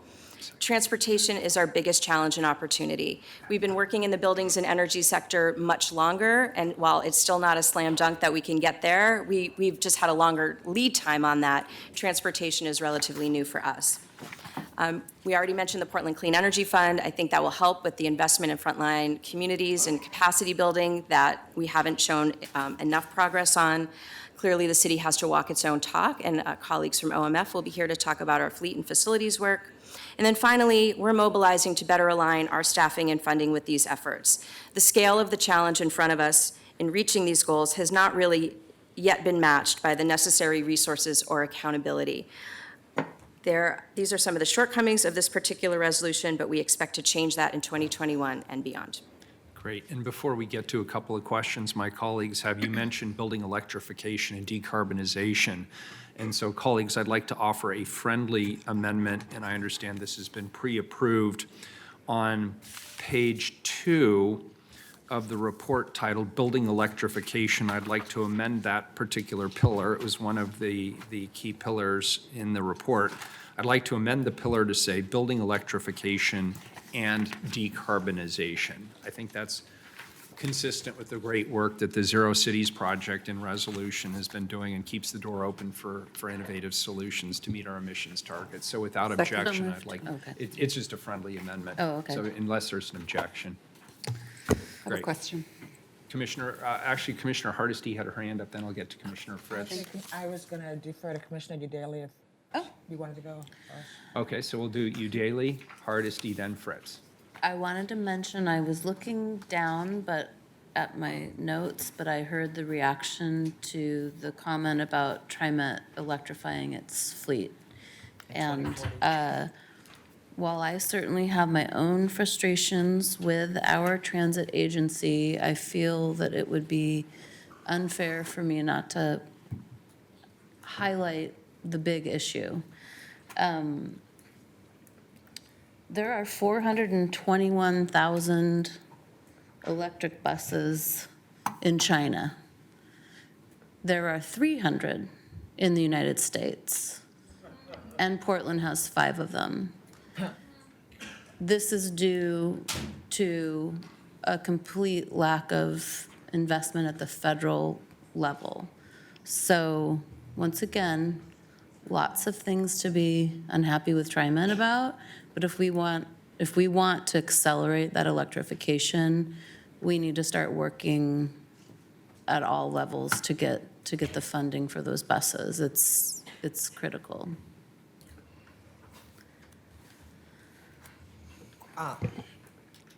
Thank you, Mayor. Thank you so much for that presentation. Commissioner Udaley brought up the first point that I was going to talk about, which was a TriMet in 2040, and just saying 2040 is not sufficient, right? That's just way, the planet will be dead by then, and so it won't matter that we have electric buses by then. And if I could just add to be accurate in terms of TriMet's position, their plan is at no later than 2040, and I think they're working to try to accelerate that. I think we're going to try to help them do that. Yes, absolutely. So that was one of my original questions, but my other one is I'm concerned that we're dependent on utilities to get us to renewables. How does that work? Well, we'll actually have utility representatives here, and so they're the next panel, and they can tell you what they're doing, and then I think you can ask them. Don't we pay more now for renewables with utilities? There is a premium often on green power. For the Green Future Impact that we're purchasing our own city green electricity from, there's a slight premium for the renewable energy credits, and we're actually paying less for the Green Future Impact. So yes, there is a premium, but we're actually reducing that premium as time goes on. I guess that's the way to say it. I find that a little problematic. I don't know. I just think that we're much more creative than that, than to use the systems that have actually created the dirty systems that we currently use and expect them to get us to a clean future. So I look forward to hearing their presentation, but I'm a little concerned that we're putting all our eggs in that basket. I'd like to see a basket that says, let's see what people create. With a little bit of resources, a little bit of opportunity. So I just want you to know that I'm going to be looking for that in the conversations that we have later, because I just have to say, I'm just not trusting that utilities have a vested interest in getting us to a green energy future.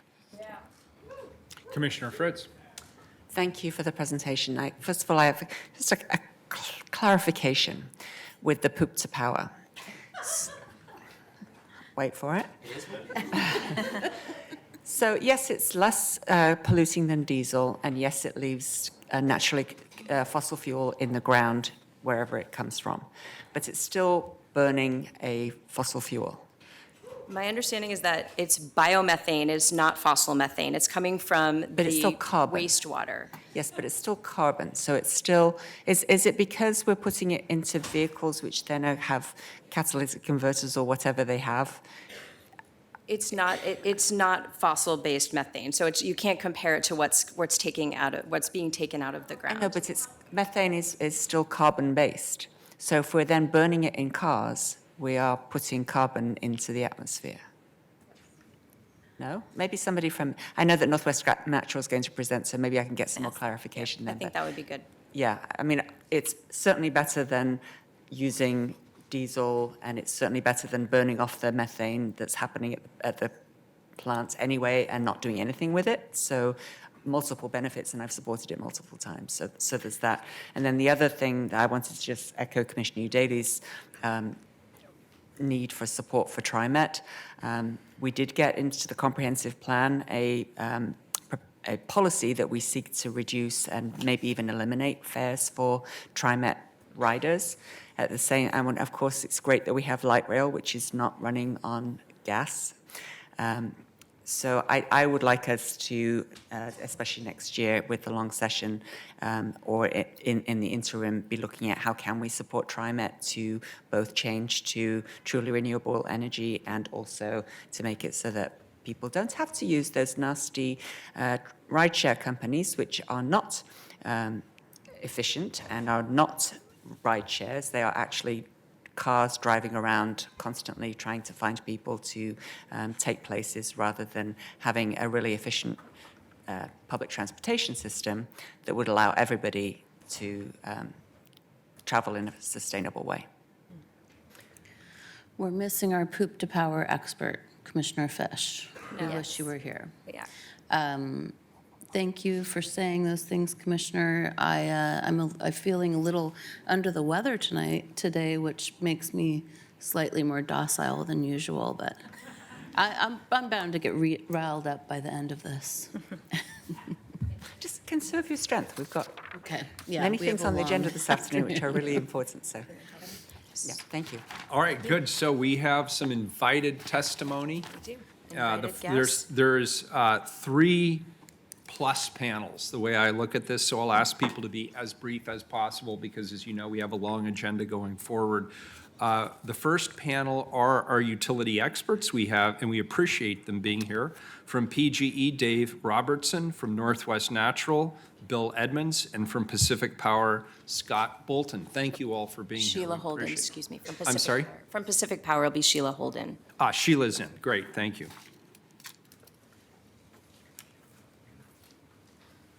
Greetings, welcome. Thank you for being here. Thank you for having us.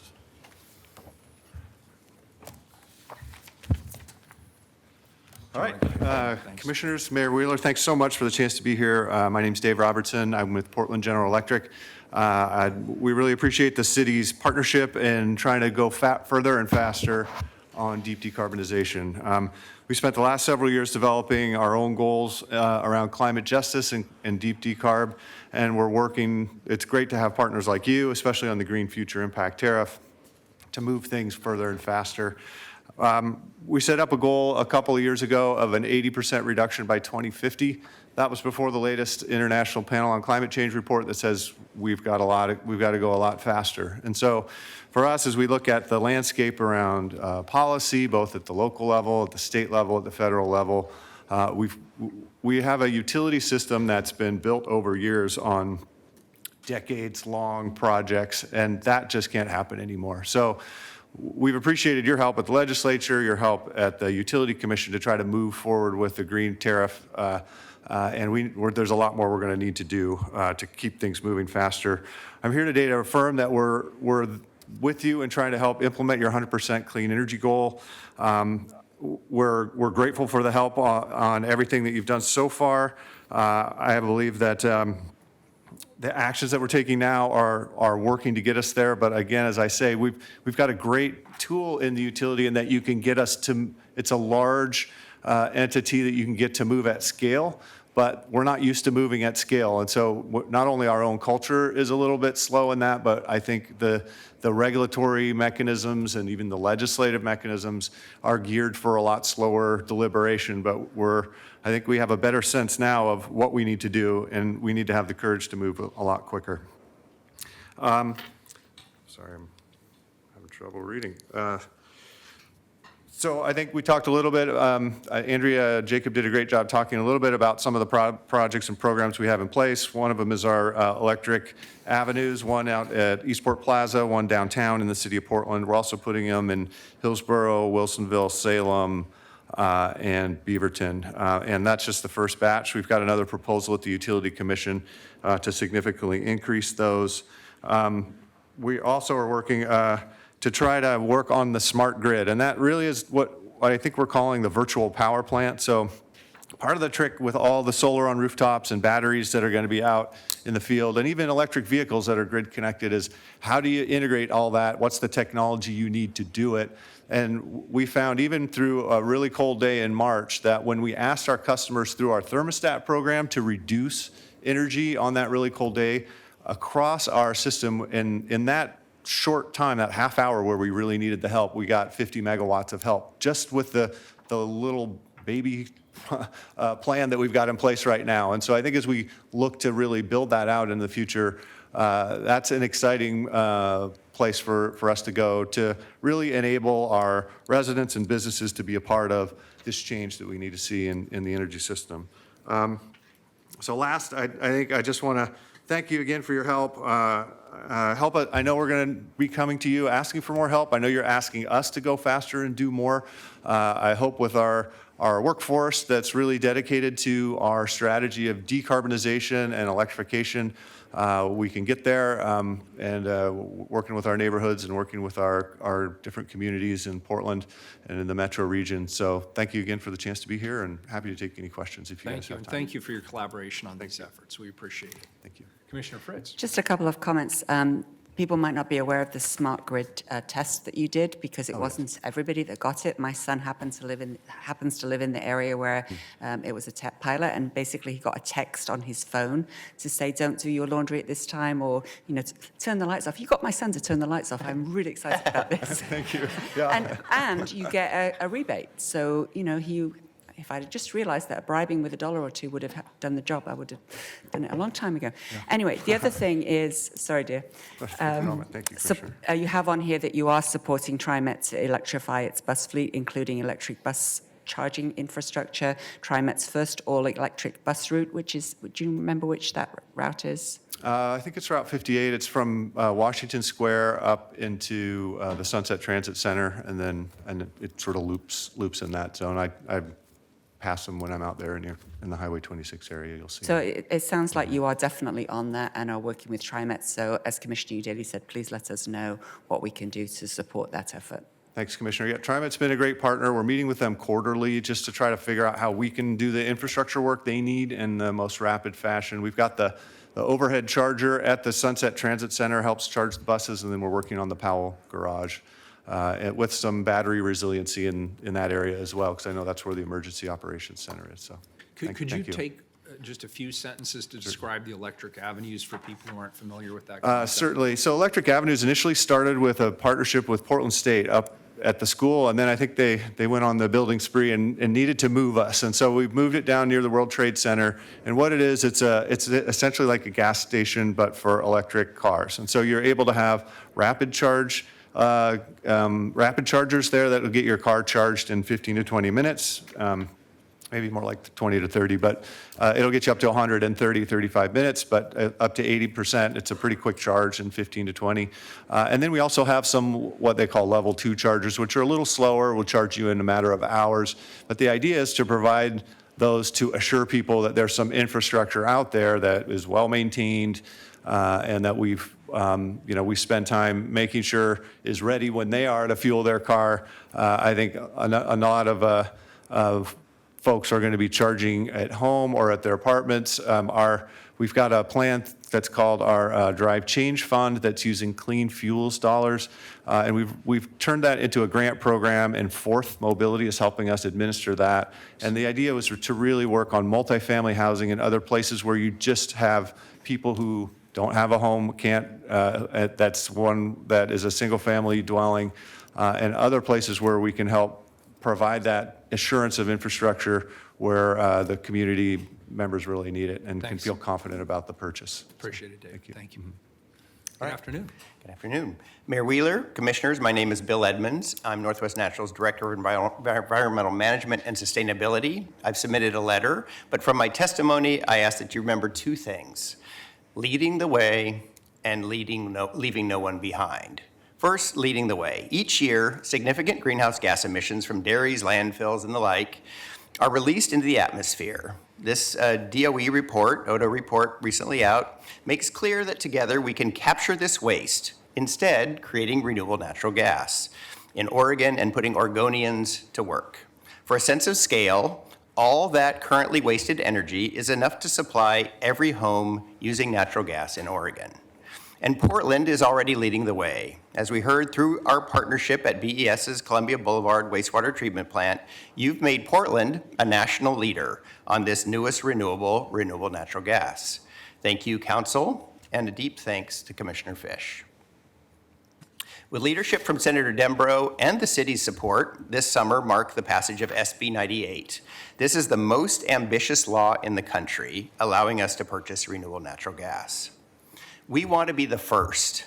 Developing both renewable natural gas and renewable hydrogen provides a path to 100% renewables in the pipeline system. While we have work to do, there's no technical barrier in our way. So that's our vision and our mission going forward. We can create a model for the rest of the country. The challenge is doing it as quickly and affordably as possible, and we're up to the challenge. Which brings me to my final point, leaving no one behind. With nearly a third of our customers being low income, we remain focused on providing affordable energy. We will continue strengthening our important programs like bill assistance and low-income weatherization. We look forward to working with the city, the community, and our electric partners on both sides of me, learning and building on each other's successes, leading the way, and leaving no one behind. Thank you. Thank you, Bill. Commissioner Fritz. So let me All ask right. you, Bill, my question. So I just looked it up because I couldn't remember from high school chemistry. Methane is CH4, so it's still got carbon in it. So why is it good to burn it at all? It's just the right question to be asking because methane is methane, and there's, in that way, nothing different. But let me explain to you why there's a benefit to the climate. Before the renewable natural gas project, it's almost easiest to think of a dairy farm, but we'll go to the wastewater treatment plant next. At a dairy farm, there's a lagoon of manure emitting methane 24/7. That methane is a really powerful greenhouse gas, and every minute of the day, it's being emitted into the atmosphere. After the renewable natural gas project, you've capped that lagoon, you're capturing all of that methane, cleaning it up to pipeline quality, and putting it on the pipeline to displace conventional gas. And this full life cycle view, which is really what the planet has, is a life cycle view, how much methane was going up and how much is now going up in the project once the renewable natural gas project has been done. The California Air Resources Board has taken this important science to a detailed level of science where they can tell you for every different kind of renewable natural gas project, what is the carbon intensity? And so in some cases, that dairy farm I was just talking about, you get 300 times the benefit because you're capturing all that methane that is currently going into the atmosphere. It's a little complicated. I'm happy for anybody who wants to spend a little more time on it to go into a lot of detail, but that's kind of the high-level answer. Thank you, that's really helpful. And the second question is about emissions right now. So yes, natural gas burns cleaner, but it's still a fossil fuel or a renewable fuel. So what is Northwest Natural doing right now to make sure that Oregon is leading on stopping emissions from production to my house? Great. Thanks for the question, because right now matters. We can't wait. And the most important thing we can do right now is help people use less of what we're bringing to them. Not every business says that, but we do. We want new customers, but we want our customers to use as little gas as they possibly can use. As an example, in 1970, our customers used twice as much gas as they're using today on a per home level. And back then, they were likely to just have a furnace. Today, they might have a furnace, a water heater, a cooktop, and maybe even a fireplace. And yet, that same house is using half as much gas as it did in 1970. And that's because we're helping get efficient appliances into those homes and helping those homes be tighter. That's the most important thing, the cheapest thing we can do right now. I do, though, want to mention SB 98 is a right now thing. This new law is kind of like a renewable portfolio standard for the gas utilities, and we can now, more than any utility in the country, start buying renewable natural gas aggressively. Did Northwest Natural support the cap and trade bill? We did, Thank you. and we hope it passes. Thank you. Thank you so much for your presentation. I'm curious, when Northwest Natural says that they provide energy assistance for low-income people, who are low-income people? Who do you mean, right? Yeah, we use the same definition as we work in partnership with the community action agencies, and they use the state definition of low income, which I think is 60% below state mean, but I'll have to check on that. I asked that question because the median income for the Portland metro area is $78,500, and that's for a family of four. And so when we talk about helping low-income people, and we talk about even at 50% or 60%, we're really not helping low-income people, right? We're still helping people that are upper middle class. And so I'm troubled that we continue to market that we're helping low-income people, and low-income people are getting less and less help, right? And so I'm very concerned about that. $700 million goes to the Energy Trust of Oregon. And you are aware that all of us pay into this public interest fund with the Energy Trust of Oregon. So whether you have a home or not, if you have a cell phone, you're paying into this fund, right? And the reality is that many people pay into it and get absolutely no benefit from it. It has traditionally benefited only upper middle class homeowners. And so I'd like to know how that $700 million has been invested to benefit those most in need in our community. So I think I'll go back to the Energy Trust. I appreciate that question. The low-income program is different in that we operate that program strictly in cooperation and collaboration with our counties. So in this area, Multnomah County gets money through our customers to operate their low-income weatherization program. Oh, no, I'm sorry. I was talking about the $700 million that goes to the Energy Trust. And is that $130 million something different? We collect about $1.3 million for the low-income programs that gets distributed to counties around our service territory. But that is, as you say, separate from this Energy Trust budget. And that Energy Trust budget, we're regulated by our Public Utilities Commission to work with the Energy Trust. And they have both a near low income program dealing with those folks that don't fit into the low income program. So there's at least some program that deals with folks who can't afford to participate as much. Your point, I think, is well taken, which is some of their programs are incentive programs that require people to participate in those costs. And that's a way of getting energy efficiency done more cheaply, but there are some equity considerations that... Big time. Big time. My other question has to do with, I guess, TriMet, right? We talked about, you spent a lot of time talking about electric vehicles, and I believe, was that you? That was not you. That was, This guy I'm sorry. did. Are you David? Yes, ma'am. I'm sorry. Okay, David, Yeah. I missed the opportunity to ask you sorry. Yeah, questions, no but I'll problem. come back later Okay. to you on that. I asked the question earlier. We have this opportunity to be really innovative, right? And what I'm hearing is kind of the same old, right? It's just we're going to do more of what we've been doing, right? I'm really trying to figure out how we can, if we all believe we're in this crisis, how do we think outside of your box and my box and his box and her box, right? And how do we think differently than we have? Because when I hear partnership, I'm not seeing partnership. I'm seeing get on board to what I'm already doing. I guess one example of partnership is renewable natural gas is not going to come from the Rockies, where our conventional gas comes from. It's going to come from farms in Oregon. It's going to come from Columbia Boulevard's wastewater treatment plant. It's going to come from food waste if we can collect it apart from the green waste. So there's lots of opportunities to partner, and a utility alone like Northwest Natural will not be able to get the renewable natural gas we need. We have to partner with cities and with farms, with food waste providers, with landfill owners. So there's lots of opportunity for jobs in Oregon and for economic development in Oregon from those renewable natural gas sources. It's going to be a new model where gas doesn't come from the Rockies and from Canada, but it comes from our state.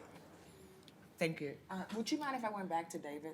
I didn't. Okay, but I also just want to be mindful, we haven't even heard from the community panel yet. That's true. And I want to make sure we get to Sheila. She's been sitting there I know, very patiently. But I go appreciate for it. I just have two Sure, questions you for bet. David.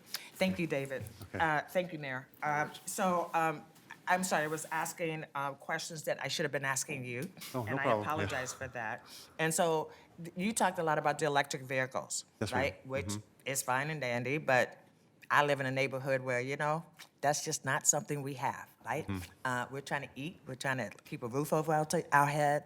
And so I am curious as to how your vision benefits folks in East Portland, where I live, and what am I going to get from this partnership that we're going to have? Yes, ma'am. Great question. So I grew up in Park Rose, so I know a you know little what bit I'm talking about East about. Portland. Yeah, Right. yeah. And so I totally understand that. I think it is one of those infrastructure build-out questions that's going to take a while to do. I'm not going I'm not going to lie, sometimes when you go into a neighborhood, whether you're working on an apartment or a home, to go in and say, hey, we're going to build a whole new power line into your parking lot or into your garage, it could take a little while to do. So one of our proposals at the Utility Commission down in Salem, and we're going to need legislation for this, hopefully in this 2020 short legislative session we can get it. We've been working with Senator Beyer on this, is to enable us to just treat that like we would in our power prices, like we would normally treat any other infrastructure that we build.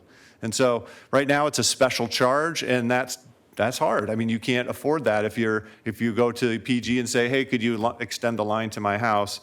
It's an extra charge to do that. And so we're trying to put that into the system so everyone pays into that, and we can help extend the line and develop this infrastructure in places where people can't afford to do that right now. And that includes, East County Park Rose, and other places. So hopefully that project will work. And also the Drive Change Fund, I might have mentioned, you might have caught the tail end of that, Commissioner.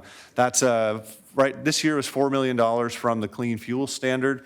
And as customers generally in our service territory switch to electric vehicles, we are the designated aggregator of the credit that comes when someone reduces a fossil fuel car and goes to an electric car. And we're taking those dollars, this was the first year, so we're just figuring this out. And we had Fourth Mobility do a grant program, and the idea was to look to provide in communities where we have inequities to really try to use that grant money for, we haven't awarded the grants yet, but I know, since my mother's on the board of Ride Connection, and she reminds me every family gathering that Ride Connection's put in a grant request, and so you've got some mobility providers as well as people who have multifamily apartments who have put in, and that money is designated for those things. And so there are a couple tools that we're trying to use, Commissioner, to try to provide that infrastructure so people can, if those cars become affordable at some point for them, that they can feel some comfort that, yeah, I can plug this thing in when I need to. So hopefully that helped. I know the mayor wants to move on, so I'll ask just one more question, but I would love to continue this conversation, David. Maybe you and I could have a one-on-one conversation. But my last question is really about the Energy Trust of Oregon and the $700 million that you have given to them since 2008. And you heard my earlier comment that was really directed at you, but I was talking to You did a great job answering your question. It doesn't benefit those who need it most. And so I wonder how you could use your power to actually influence redirecting some of those $700 million that go to people who really don't need it to people who desperately do. Right. Yes. Thank you, Commissioner. So there are those dollars in our rates that are part of what the state set up as called the public purpose charge, and it's for energy efficiency, renewables, low-income weatherization, and so the Energy Trust administers those. We don't have a seat on that board, but I do have breakfast with the director of the Energy Trust Friday, and I will bring this up. So I appreciate what you're saying, and I do agree with you. As Bill had noted, there are a number of the incentives that they provide require the homeowner or the business owner to actually have money to spend in the first place, and that's very difficult. And so I think they've heard this message and are trying to do more, but I will convey this discussion. I'm happy to talk more too. Thank you, David. I know that the governor is going to be putting together a committee in 2021, and I got to tell you, because of course it's set to expire in 2026, I believe, and I see no reason why we should be renewing the Energy Trust of Oregon, quite frankly, because again, the people who can afford it can already afford it. The people who can't still can't. Thank you. Okay. Thank you. Sheila, you have been so patient. Good afternoon and welcome. Thank you, Mayor.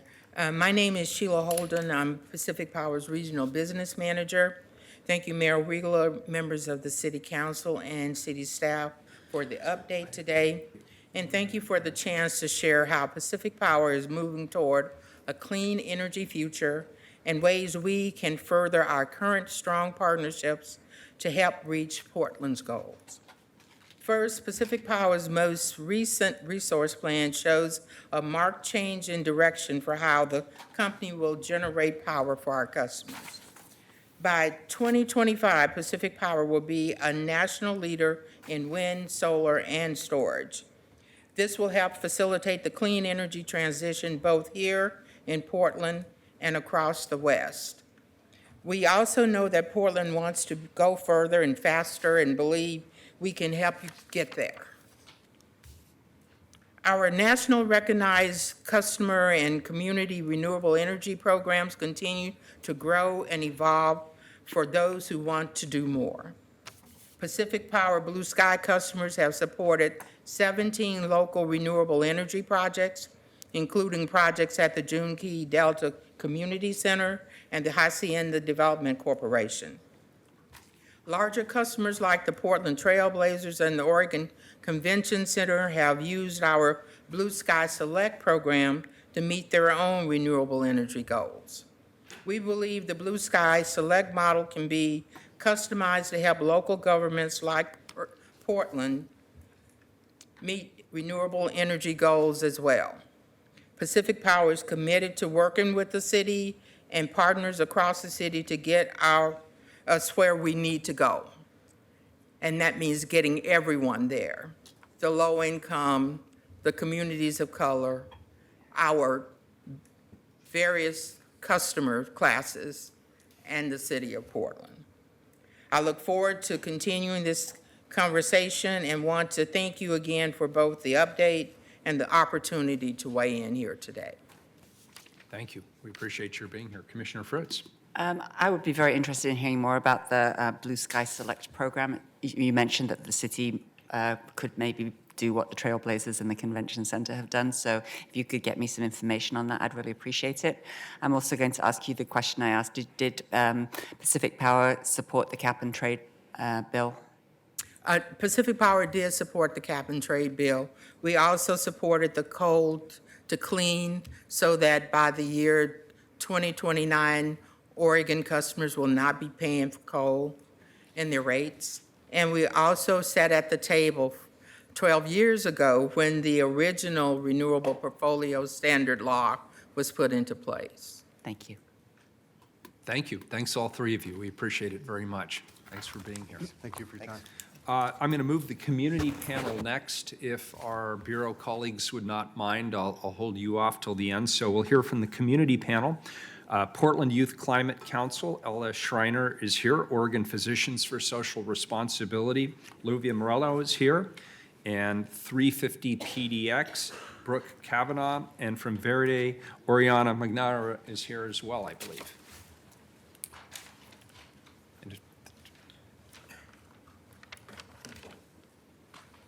Good afternoon. Welcome.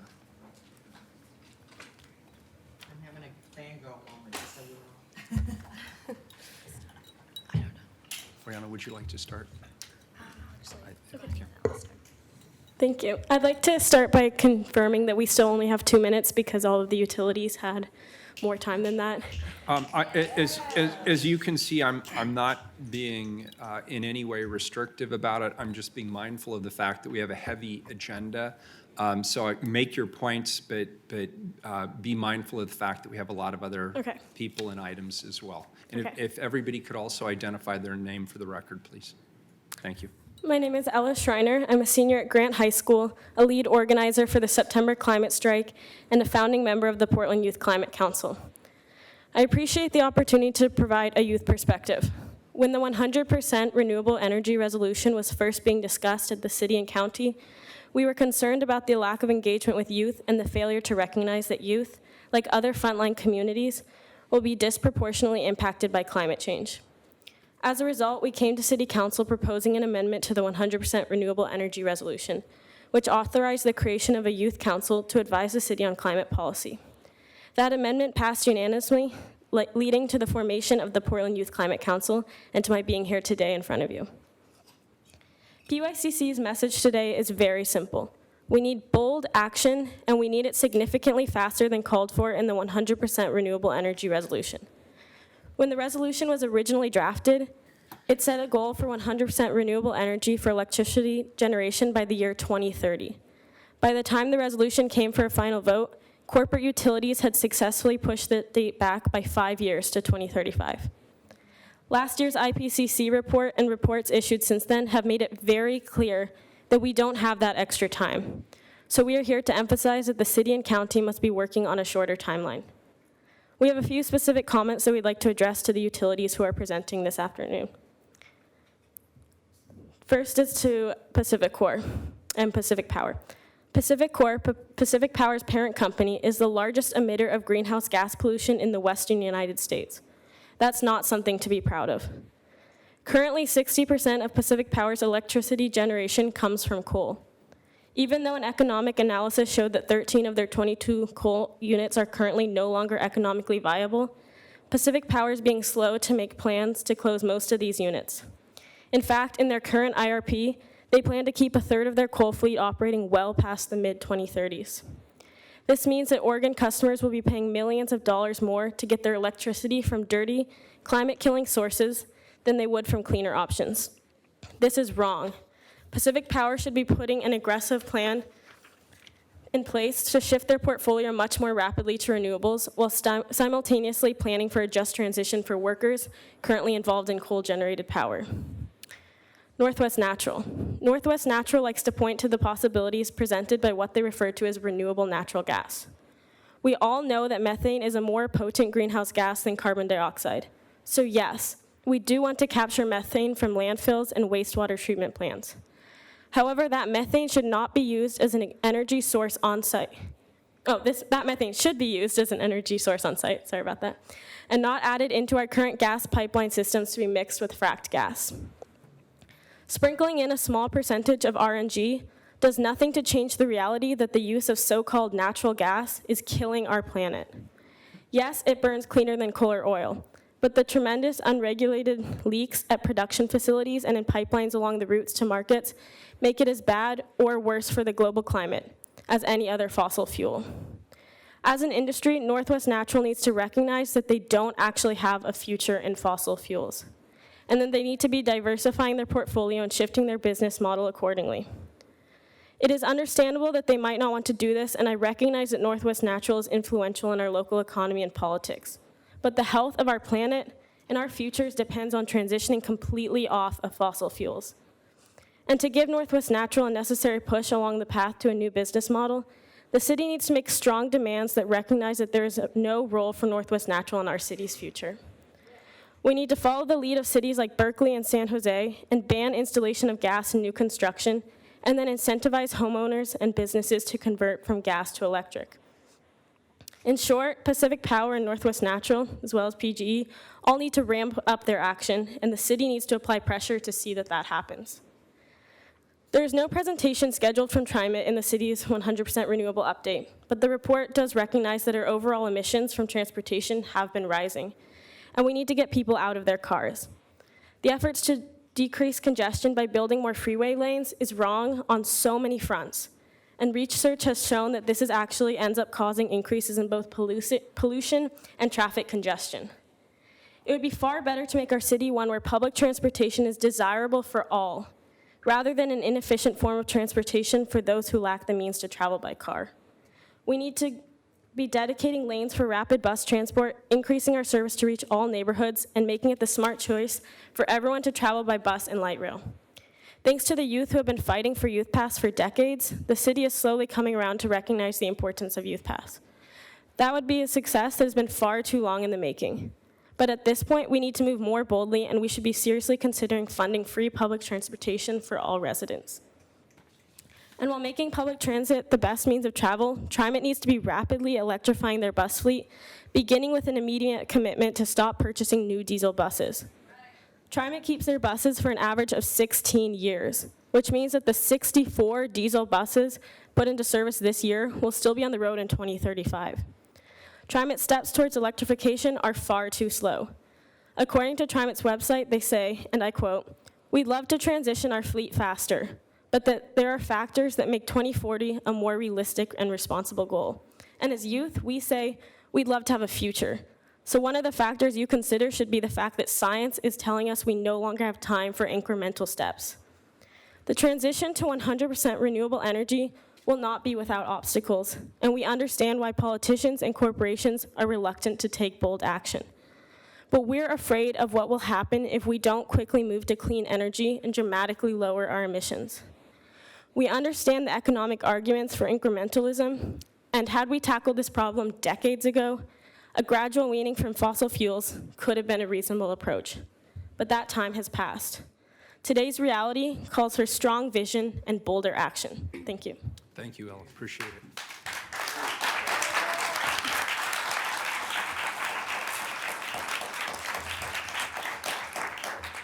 Good afternoon. Good afternoon. My name is Deneen O'Rourke, and I am the campaign director with 350 PDX. Since the passage of this resolution, the climate crisis, as I assume most of us know, has only intensified, and for many Portlanders, that intensity has been felt on a deep personal level. Our city cannot simply ride on some past successes and a reputation as a climate leader any longer. Climate leadership means not only putting forward bold new policies, but it requires an equally ambitious approach to implementation. It took us 26 years, longer than I've been alive, to reduce emissions by 15%. To stay within the latest IPCC target, which in itself is still catastrophic for millions of people around the world, we must reduce our emissions by 35% in the next 10 years. We need a citywide plan for managed decline of fossil fuels and a just transition for workers in these industries. We need a roadmap to 100% renewable energy, one that is co-created with communities of color, low-income Portlanders, tribal nations, and youth. PSEF takes us in the right direction here, but alone it is not enough to get us to 100%. The city needs to take responsibility for greatly expanding this work. In the electricity sector, our utilities have a long way to go to get to 100% renewables, with over 60% of their electricity still coming from coal and methane gas. This fall, when asked by Multnomah County when they plan to reach 100% renewable energy, PGE stated that they intended to transition to 80% renewable sources by 2050. A full 15 years after the electricity sector is supposed to be 100% renewable. Meanwhile, Pacific Power was unable to provide a direct response to this basic question. If our utilities are unwilling or unable to adhere to city policy, the city must explore other independent options for sourcing 100% renewable energy. And finally, I must say, I was sitting here and feeling very disappointed in the city for buying this, really what it is greenwashing PR from the gas industry, what is being referred to as renewable natural gas. It's a double greenwash there. I thank those of you who asked tough questions to the Bureau and to the utilities, and I want us to keep working together to ensure that in any way we are not expanding greenhouse gas emitting infrastructure anymore. We are well past that. We cannot keep, that system is one that encourages us to keep consuming and producing more waste, keep profiting off of big animal agriculture. None of this is progress, and we should not mistake it as progress for 1 second. So to stand a chance of meeting our targets in this resolution, far greater resources are needed. So I'm asking, will the city step up its game with the funding needed to meet the scale of this crisis, or will we commit to failure by settling for false solutions like renewable natural gas and incremental gains? Thank you. Thank you. Good afternoon. Good afternoon. My name is Yuvia Morello, and I'm here today to testify on behalf of the Oregon Physicians for Social Responsibility, an organization of over 2,000 statewide health professionals and public health advocates working to protect human health from the gravest threats to health and survival by by striving to end the nuclear threat, advance environmental health, protect our climate, and promote peace. Thank you for inviting me and this panel of community members to testify today. We have all come a long way since Oregon PSR, alongside many communities, began to work on this resolution in 2017. We are thrilled about the commitment to have community-based ownership of renewable energy generated included in the resolution. This is a step that most cities have not included, a step that begins to build community resilience and empowerment, one of our most sustainable and just solutions. We support that the city has included a just transition as our priority in this resolution early on. Oregon PSR and many of our community partners know that the time to end our dependence on any and all fossil fuels is now. Berkeley, California has enforced a ban of gas in all new buildings, a statement and a commitment to a better future. Our city can do better too. As an organization, we advocate for a healthier future for all.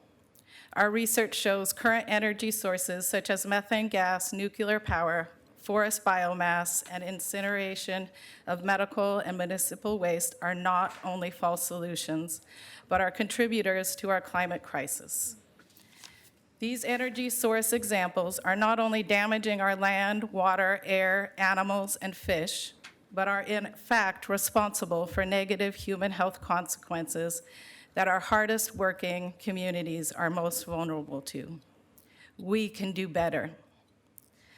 We have researched how damaging renewable natural gas and related infrastructure is, and we believe that the very name renewable natural gas misleads the public to believe it is a real solution to our climate crisis, when our experts know that it is not. The Sightline Institute says 2/3 of methane in the US comes from fracking. Please make the switch and call it what it is: fracked gas, methane gas. All are accurate substitutes. So-called renewable natural gas is a red herring that cannot sustainably replace our energy needs. The city must be a fierce and committed advocate for fairless public transit. This has been proven to increase transit by 20 to 60% in a few months. That will drive down emissions. My colleagues testified yesterday with many others to make it clear to TriMet that fare hikes are unacceptable. Fairless public transit does not only support this resolution in concerns to emissions and equity, but to many of our city's goals. We can do this too, Portland. I want to take off my Oregon physician's hat right now and put on my low-income person of color hat right now and share an example of why food waste in particular is not any kind of answer to our solutions. I used to work down the street at a hotel as a baker and a cook for 3 years in a hotel that would get green awards every year because of our food waste. Food waste that we as employees prepared and cooked, but we're not allowed to take home. So it is more valuable to put this food in the garbage to get green credits and renewable energy than it is to make sure that families aren't going home hungry. Or right outside the hotel, there's thousands of homeless folks that could have daily eat this food. It was a really hard reality for me to come to terms with, that every day at work I had to throw away perfectly acceptable food. Some of it just because it had a tiny blemish on it and we could not put it out on the buffet. So these are not real solutions. They're harmful solutions. They create a dependency on, as my colleague said, big farms and big waste. And that is not the transition we are looking for. Thank you. Oriana.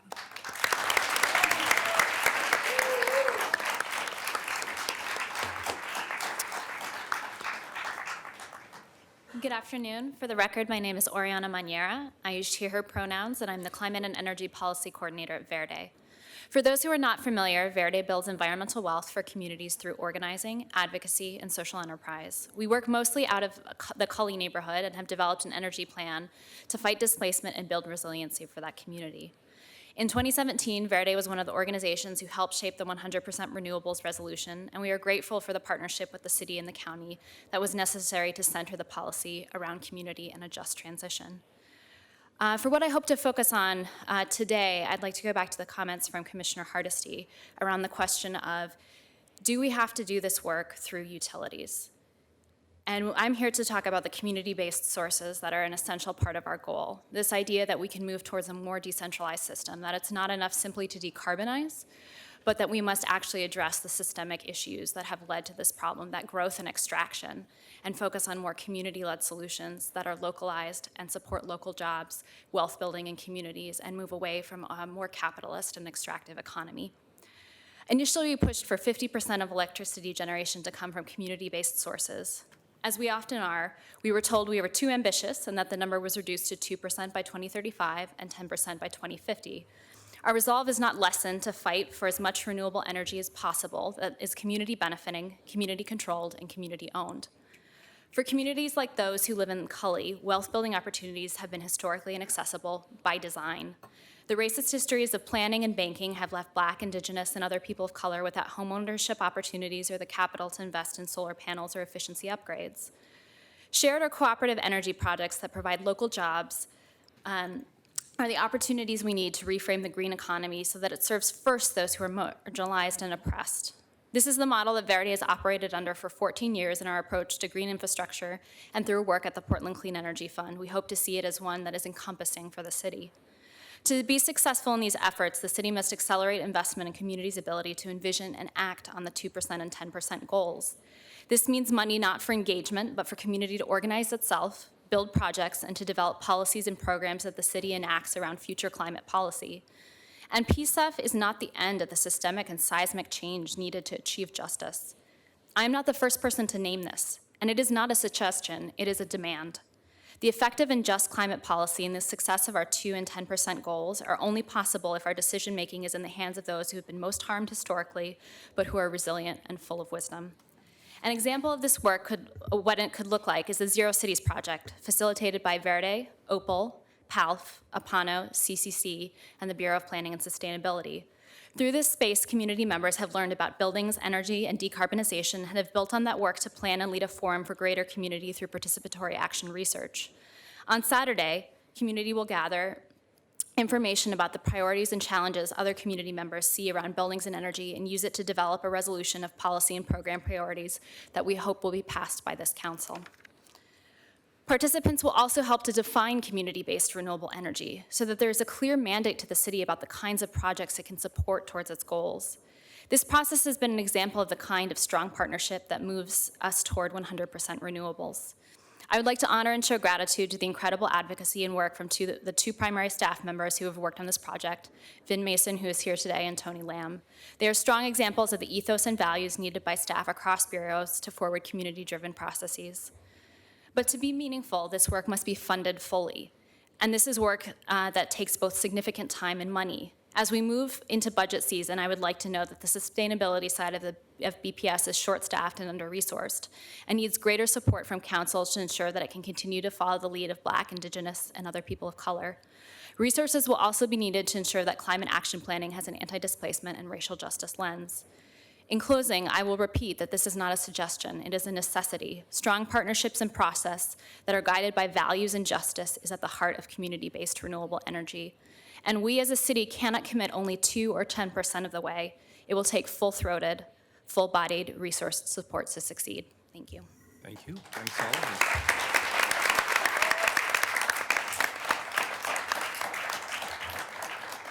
Thank you. Commissioner Hardesty, do you have a question? No, I just wanted to say I really appreciated all of your testimony today, and I thank you. I just try to imagine what I would have been like in high school if I had been as smart as you are today, right? It's just mind-boggling to know how committed you are to this work, and I just want you to know I'm committed to working with you to make sure that we do a superior job, not just an adequate job. So thank you. Yeah, and I also want to add my thanks for the specificity of the comments. I appreciate it. I've taken a lot of notes here. Thank you. All right, we're going to hear from the last panel, which are just two individuals, as I understand it, a representative of PBOT and a representative from OMF. Thank you. And I believe it's Maddie is here. And okay, great. And Art, thank you. Eric. Good afternoon, Mayor, Commissioners. My name is Eric Hesse with the Bureau of Transportation, where I help develop and implement our climate strategies and actions as our policy planning manager. I'm also the transportation lead on the American Cities Climate Challenge that the city is participating in. Eric, I'm Yes, sorry. no, Thank that's you. quite all I right. Sorry if there apologize. was other information. thank you. PBOT is pleased to join our city colleagues and our community and business partners here today in providing council with an update on advancing our shared climate work through the lens of the 100% climate commitment, 100% renewables commitment and progress report. As you're clearly hearing, and as we recognize, our climate is in crisis. And the science is indisputable, and we see the effects of climate change every day here and around the world, and so it is time to take action. We also know that climate change does not impact all of us in the same way. Our frontline communities are most vulnerable to the impacts of the climate crisis, including severe weather, health challenges like respiratory illnesses and pollution exposure. And we recognize that the transportation sector is now the leading source of both climate emissions and local air pollution emissions, and that those transportation emissions are growing now with our growing city. We also know that we can and we must decouple that trend. Around the world, communities and governments are waking up to the reality. The time to act is now. The latest information from the global climate scientific community is clear that greenhouse gas emissions must peak in 2020, and over the next decade, Portland must cut our community-wide carbon emissions in half. That is much more aggressive than our current goals. We need to cut more emissions and cut them more quickly. And as was alluded to earlier, in the last 25 years, we've managed a 15% cut, so we're talking about tripling our rate of change. So we have serious work to do. In order to move more aggressively, we have to move faster and smarter. And to do that, we must be doing so while we address structural racism and advance equity, acknowledging that there is no sustainable future without true climate justice. Like Council, we at PBOT hear very clearly from our community, this is a priority and we cannot wait. Our strategy to get there, as is alluded to above, and at a highest level, is three main parts, all of which have to be pursued through a commitment to climate justice. We have to reduce our consumption. We have to use less polluting energy by cutting the number of motor vehicle trips in the city in half, whilst by making it easier and more attractive to use lower carbon modes and zero carbon modes, ideally, of travel, such as walking, biking, and transit, to access daily needs. We have to do this carefully in recognition of differing needs and means across our community, asking more change from those who have historically used the most and better supporting the needs of those who have been historically underserved. This means building out safe and attractive walking and biking facilities throughout the city and providing people with the right information and incentives and subsidies to understand and be able to use those options. We also, for the trips that do remain, must use clean energy and accelerate the transition to clean electric and other renewably powered vehicles by working with our utility and community partners who are also providing energy to understand and minimize the barriers to this transition and accelerate our action there. For those that have been displaced to areas of the city that have fewer safe and attractive multimodal options, we recognizing that right now driving may be one of their best or only options to access opportunity. We must help people make those trips in as clean a method as possible, even if they are driving. Finally, we can accelerate both of those elements by continuing to plan and build sustainable communities in order to make more affordable, walkable, connected, complete neighborhoods available to folks so that we can meet our needs while using less energy overall and not needing to do as much transition of our energy supply, but rather meet our needs without as much energy. We also recognize we must do this work better by proactively working to prevent and reverse the displacement of our most vulnerable communities as has happened in the past. PBOT looks forward to working with Council, our community members, and our community partners to accelerate and amplify our efforts to get a 100% renewable future and avoid the worst impacts of catastrophic climate change while ensuring access to the economic opportunities associated with a just transition, especially for our frontline communities. Thank you. Thank you. Appreciate it. Good afternoon. Hello, my name is Maddie Sauter, and I am the manager of the Division of Asset Management, so Fleet and Facilities. We report up through OMF. I've been here since April, and I do want to be transparent and full disclosure, I did come from PGE, where I spent 7 years. 5 of those years were spent developing the asset management program for the transmission and distribution grid, so essentially preparing it for grid modernization so that they could do things like charging infrastructure, solar, community-based solutions. So I have knowledge of their operations, but I've opted to bring that experience to the city to try and help understand in facilities and fleet, how do we rebuild those organizations and specifically their infrastructure to enable and effectuate the strategic priorities of the city. So some of those are climate, some of those are resilience, some of those are equity. Ideally, they're all three all together every day. I want to talk a little bit about some of my findings since April and some things that I've learned about both organizations. I think they're both I think they're both positioned to be able to do good things. So I'm going to tell you a little bit about opportunities. I will say both organizations are somewhat deficient in terms of their current resources and capabilities. But I think, kind of like I saw at PGE, where you have deficiency, you actually have an opportunity to rebuild and rebuild in ways that serve the public and the greater good for the long term. In fleet, I think fleet is our area of biggest opportunity. We have about 3,800 vehicles and pieces of specialized equipment. We have conversion plans in place for sedans, but we do not have conversion plans in place for heavy-duty equipment and specialized vehicles. They're more complicated asset classes to plan for. We also don't have any resources in that organization to do the kind of analysis that would create a green fleet trajectory. But where you have little, you do lots. So we recently struck a partnership with Portland State University. They're going to be coming in and doing a 6-month study of our fleet to try and figure out and calculate a green fleet trajectory. Along with that, we know the primary barrier, particularly in the sedan class, is for charging infrastructure. So we are supporting some public-private partnership explorations to try and figure out how does this infrastructure build out, and specifically, how do we do this in a way where the city isn't the only one footing the bill for things like distribution system upgrades, which are significant. So we are looking to craft public-private partnerships. We are also looking to convene a discussion with other fleet institutions in the region. They could be City of Milwaukee, it could be FedEx, New Seasons, Fred Meyer, but other folks who run heavy equipment all the time to understand where could we locate charging infrastructure, how could we split the costs of that.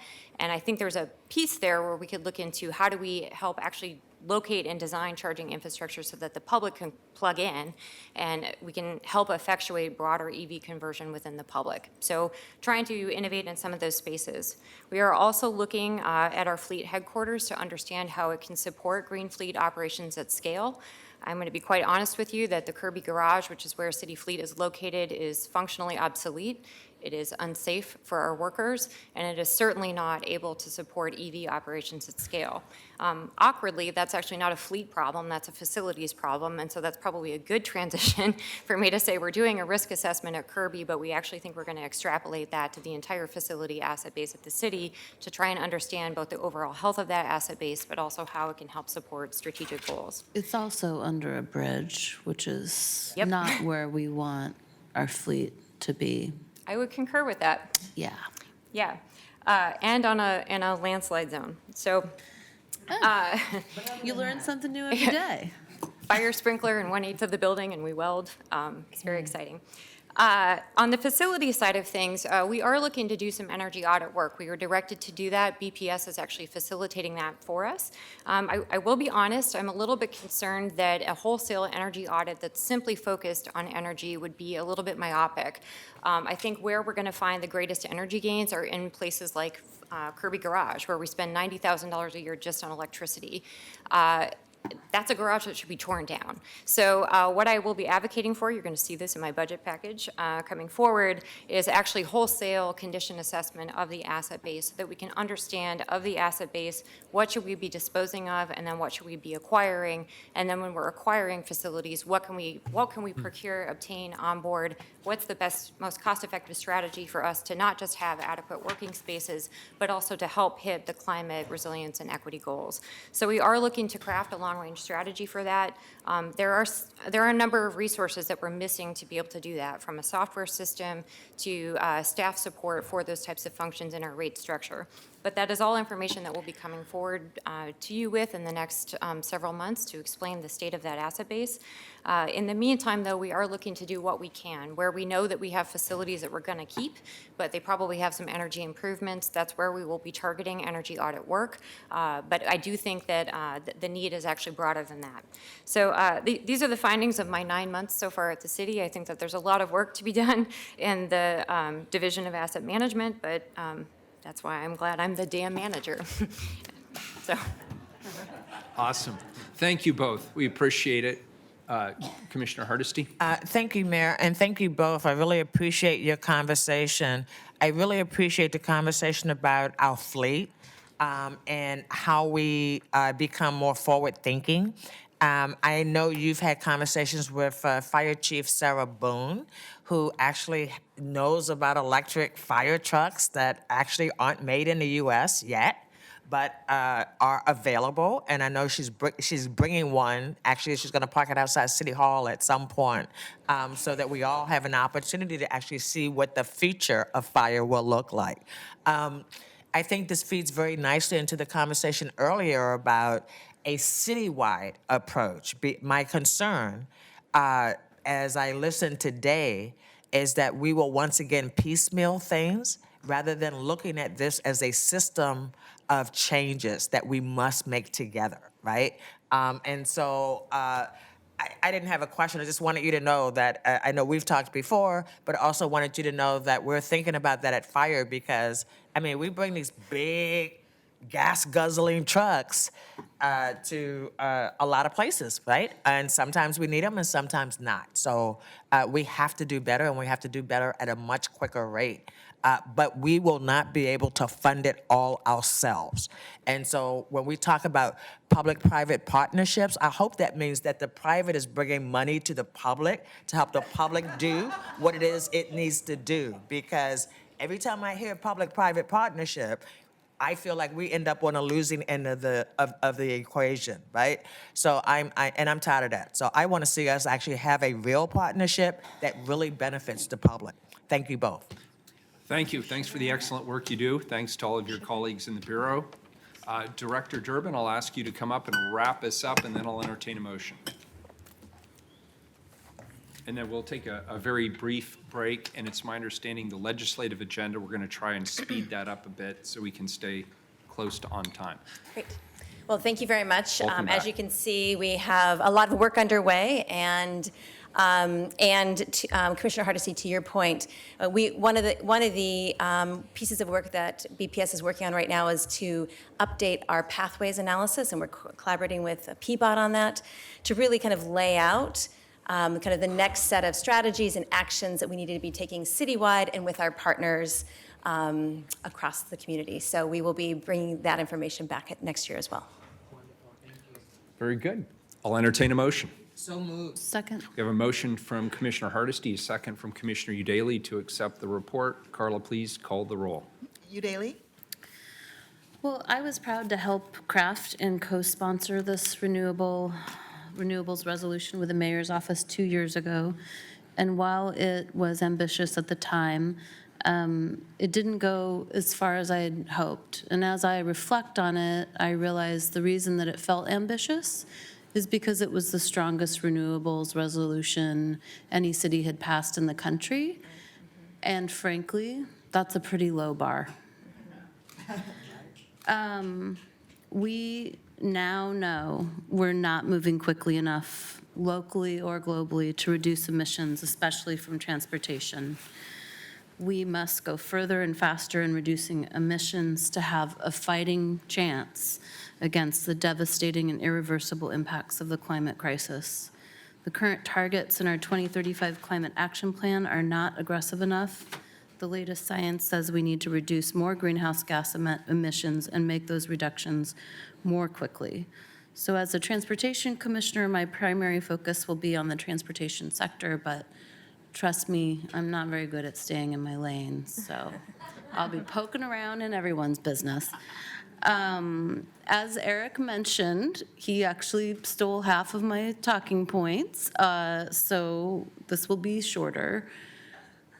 I had asked PBOT to just do a quick back of the envelope estimate on what we need as far as trip reductions today to start meeting our goals. And it is reduce your single occupant vehicle trips by 50% today. Every resident in the city who drives a car, not everybody does. Who drives a car with a combustible engine. For those of us who live close to frequent transit, which is about 50% of us, that choice is going to be a lot easier than for the 50% who don't. And so I want to make it really clear when I talk about these measures we need to take, that I fully understand that not everyone can do that today. And so it's critical that we improve and expand our transit system, also on an accelerated timeline. So we need to go further and faster. We also need to do our work differently. PBOT is co-creating strategies with frontline communities who are most vulnerable to the climate, to the impacts of climate crisis in our pursuit of transportation and environmental justice. It's not only the right thing to do, it will actually deliver the most benefit to the most people. So it's the smartest thing to do in case you don't care about justice. I've directed PBOT to accelerate its climate work since we know that every year counts, especially in the coming decade. So we're working on improving and expanding transit service, including the Rose Lane project. We're making biking and walking safer with improved infrastructure across the entire city. We have initiated conversations about how we can more intentionally price our transportation system to achieve our equity, mobility, and climate goals, because when it's almost as cheap to park as it is to take the bus, there's not a lot of incentive to get on the bus. I have been advocating for Youth Pass for the past 3 years, and that is Youth Pass for all youth, not needs-based, not contingent on being in school, but all youth in the city of Portland. And I am very excited about the recent conversations at the TriMet board level about an entirely free transit system. I'm also advocating for the passage of a potentially transformative regional investment measure, which will fund bus priority projects throughout the region. Reaching our climate goals will require all of us working together at the local, regional, state, federal, and global level. And when I say local, I don't just mean city council, I mean the people of Portland. I mean all of you in this room and anyone who's listening.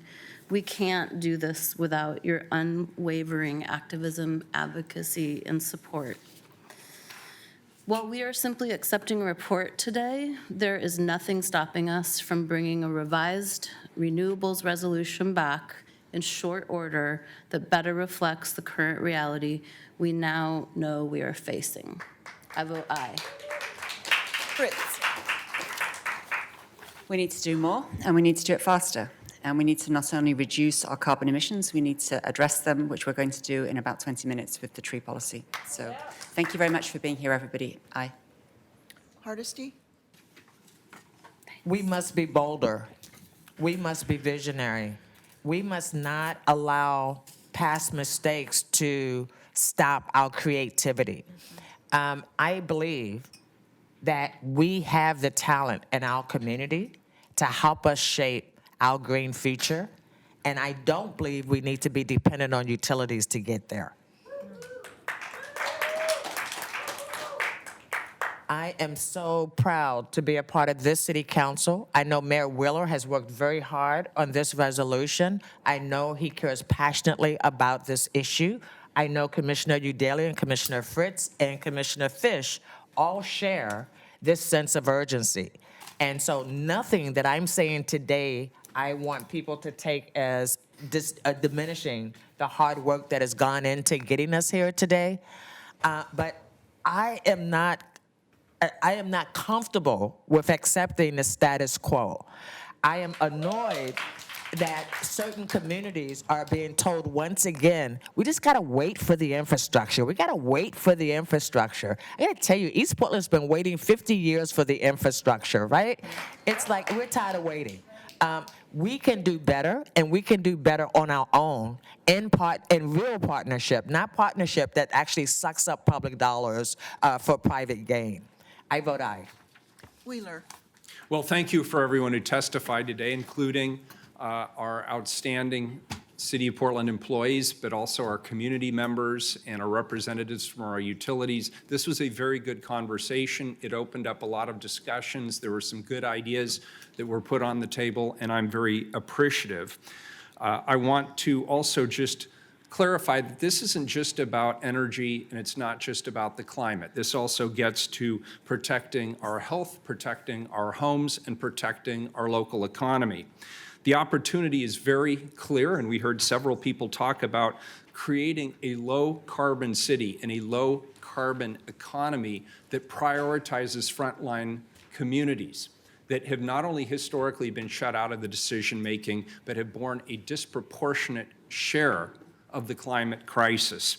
This is about creating climate action that's equitable across the community, and it's about supporting and encouraging those frontline communities to come up with their best solutions, which they then bring to us and to the rest of the community, and then we work together. I will say this, I appreciate the posters. I saw my name on one of them, and I'm just gonna be really honest with you. I am going to work very hard as the mayor of this city to do everything I can in my capacity as mayor, but I will not be able to solve this crisis alone. It will require collaboration, it will require partnership, and it will require all of us up here to work together. And I'm going to say this, I believe we have that collaboration. I believe we have that partnership. I believe we have some great vision. And what I heard first and foremost from everybody in the room, less speeches, more action. I'm down with that. I vote aye. The report's accepted. Thank you all. We'll take a 5-minute recess, and then we'll come back for the legislative panel.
All right, We'll folks. announce it in a moment. Hold on. Can you take your conversations into the hall, please, so that we can go back to work? Thank you. You're hired. Carla, could you please read for us items number 1154 and 1155? Accept the report on the City of Portland 2020 Federal Legislative and Regulatory Agenda, and 1155, accept the report on the City of Portland 2020 State Legislative Agenda. Good afternoon, colleagues. We're bringing forward two items, the 2020 State Legislative Agenda and the 2020 Federal Legislative Regulatory Agenda. Before I turn this over to the Office of Government Relations to discuss the changes in the agendas, I'd like to make a few brief remarks. On November 12th, the council held an informal work session where Elizabeth Edwards and her very able team provided us with an overview of the agendas and their process. Council provided input at that time, and there have been ongoing conversations to further refine the agendas. I'll now turn things over to Director Elizabeth Edwards and her team. Good afternoon. Good afternoon, Mr. Mayor, Commissioners. My team and I are pleased to be before you here today for the purpose that you just stated. We will be presenting the 2020 Federal Legislative and Regulatory Agenda and the 2020 State Legislative Agenda reports for your consideration and acceptance. And I will cover some of the items that have changed since we met here last month in work session. I will also be fairly quick, so please feel free to interrupt, but I'm going to try and gain some time back. Thank you. The long road to building this, the city, state, and federal agenda began back in August and September, respectively, for the state and federal agendas when we put out our call for issues to the bureaus. We then used that information through vetting in order to come before you on the 12th in work session. We were in work session for 2 hours, and since that time, we have previewed the draft with our congressional delegation.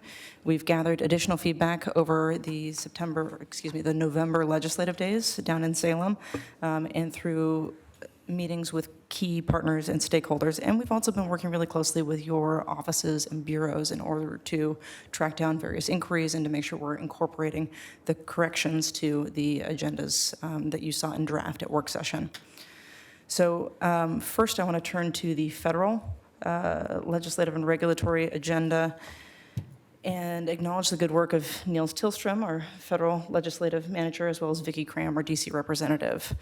The report that you have before you is really very similar to what you saw in November. There are now 9 priorities. We started out with 8 during the conversation in work session. The National Flood Insurance Program compliance with the Endangered Species Act was elevated from a policy position to a priority. We've also made changes to, in both the state and federal drafts, where it says climate change, it now refers to the climate crisis, which I think is in keeping with the conversation we're just having. A couple other small changes. There was a Scrivener's error changing 2019 to 2020 in order to reflect the most recent work.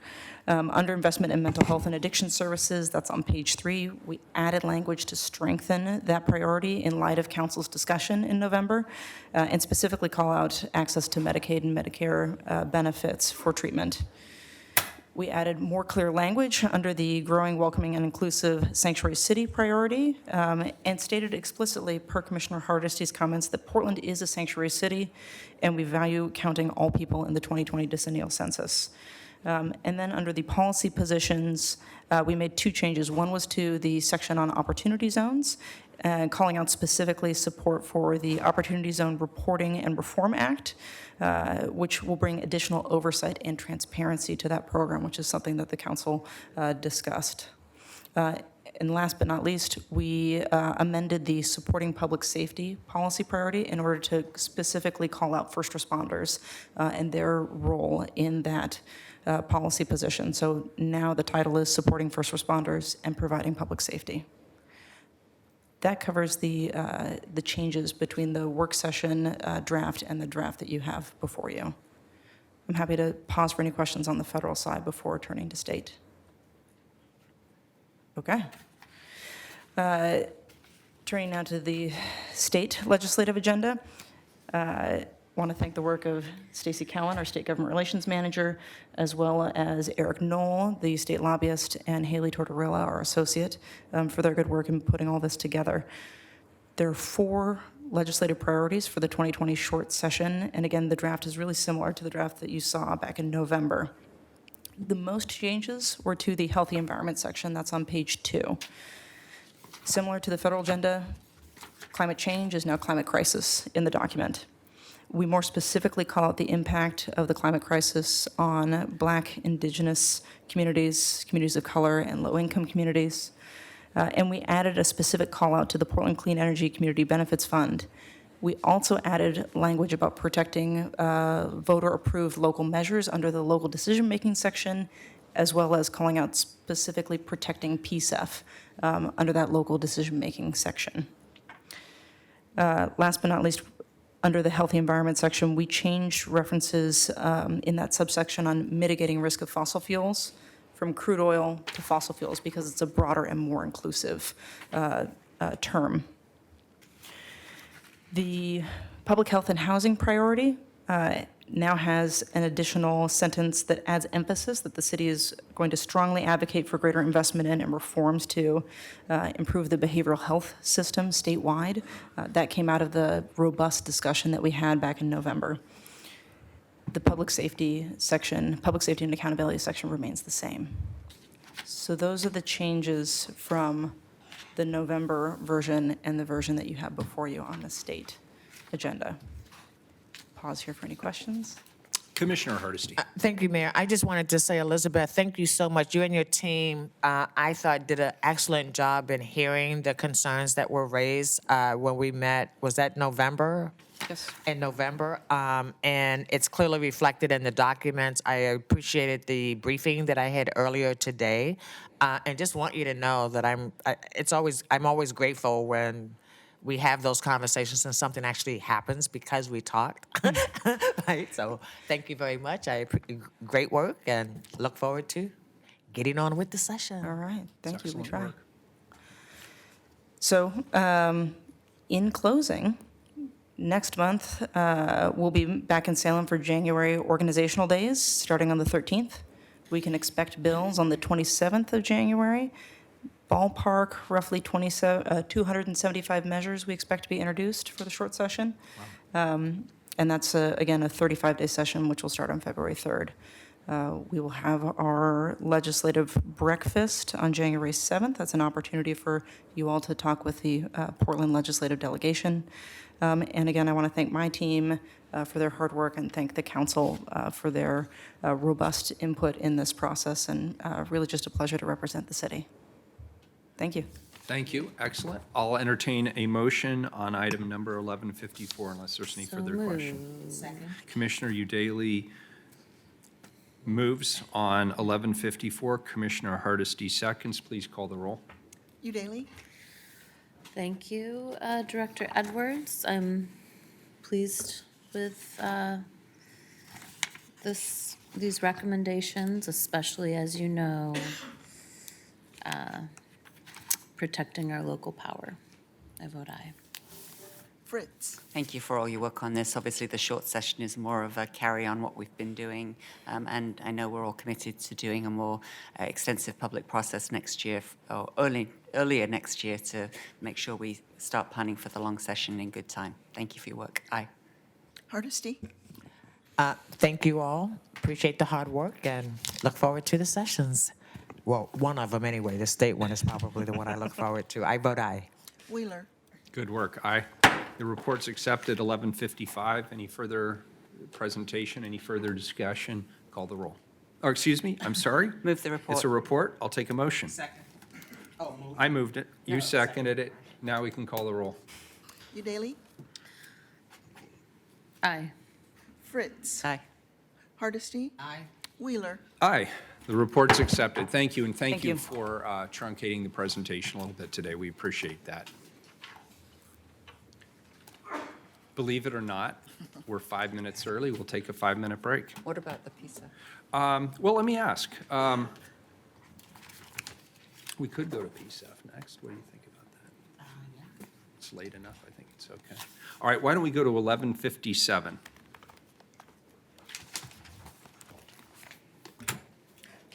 Amend city code related to the administration of the Portland Clean Energy Community Benefits Initiative. Colleagues, I want to affirm that I full-heartedly support the Clean Energy Fund, its goals, and the coalition that made it a reality. It's a beacon and a testament to our community's belief in doing things in a different way, and it's a model for the rest of the nation. However, no policy is perfect, and the City Council views these amendments as critical, time-sensitive changes necessary to minimize the impacts of the clean energy surcharge on construction costs, retirement planning, and garbage collection. This will allow us to manage the escalation costs of building schools and low-income housing, residential garbage collection, and retirement planning, all things we value in our community, in addition to reducing the impact on our environment. I acknowledge these changes are less than ideal. However, the Portland Clean Energy Fund will remain a model for the rest of the country, and I look forward to all of the good work to come. My commitment to the program will remain as strong as I am directing a cross-bureau team to evaluate and mitigate barriers or conflicts that may exist in the city's code and permit requirements that might hamper the projects that we expect from the fund. Moving forward, I also want to be clear that as far as I'm concerned, and I believe my colleagues agree, the City Council has finished creating exemptions in the PSEF rules. From here forward, any recommendations on changes to the PSEF program will come from the PSEF Advisory Committee to the Council. And they will be busy at work developing one of the most innovative programs this nation has seen. So we must also respect and acknowledging the challenging work that's ahead for them. The changes. Remove construction activity from the definition of large retailer. The exclusion of construction from the definition of large retailer will reduce construction costs for schools as well as other large-scale green energy projects. This also helps keep the cost of construction for low-income housing down. Provide for a deduction for fees associated with retirement planning. This should keep retirement costs down, as financial institutions will be able to reduce their retail sales from fees generated from retirement savings activity. Provide for a deduction for residential garbage and recycling services. This keeps the costs of garbage recycling for residents of Portland low. I also want to especially thank Commissioner Hardesty for the partnership that we have developed on this, the conversations we've had both at the PSEF Coalition and others in the business community. It has been a very fruitful and productive and important partnership, and I personally want to thank you for that, for your guidance and your leadership. Thomas Lanham, the Director of the Office of Management and Finance's Revenue Division, is here to address any questions we may have, unless, Commissioner Hardesty, if you had any opening remarks. All right, take it away, Thomas. Hi, I'm Thomas Lanham. I'm the Director of the City's Revenue Division. Is it on? Yeah, now it is. The Director of the City's Revenue Division, and the Mayor covered very well, I think, the changes, so I won't reiterate those points. We are amending two pieces of code this afternoon. One is 702, the changes of PCC 7.02, the business license law, which is the pieces that the Mayor just summarized, as well as a companion piece, the City Code Section 7.07. So the changes there are two. One is purely housekeeping, change to incorporate a section of the original measure that was overlooked when the council enacted the measure in February, so just word for word, it's housekeeping. And then the second piece is an amendment to extend the grace period governing the administrative cost limitation from December 2020 to June of 2022. And this change was requested by BPS in recognition of the significant ramp-up time for a fund of this type. So I will keep it brief and wrap up right there, and I'm happy to answer any questions you might have. Everybody's with the program. Public testimony on this item, Carla? With 4 people signed up. Very good. Edith Gillis, Joe Walsh, and Charles Bridgewain Johnson.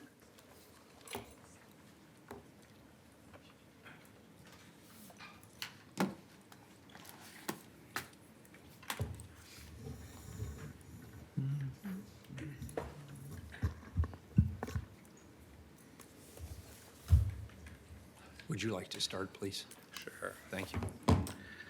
It's not very often I get to say good evening, commissioners. Sorry to have missed you all yesterday, but I guess you were just lucky. So there's 52 pages of this that we can digest over 3 minutes. Hopefully, enough diligent citizens have already looked at it, and sometimes we realize compromise is necessary, even if only to avoid litigation. Sometimes you're wonderfully transparent, and you can explicitly tell us or hint at which potential litigators have tried to influence this move. Other times, we can rely on other organizations like 350 PDX or Extinction Rebellion to tell us.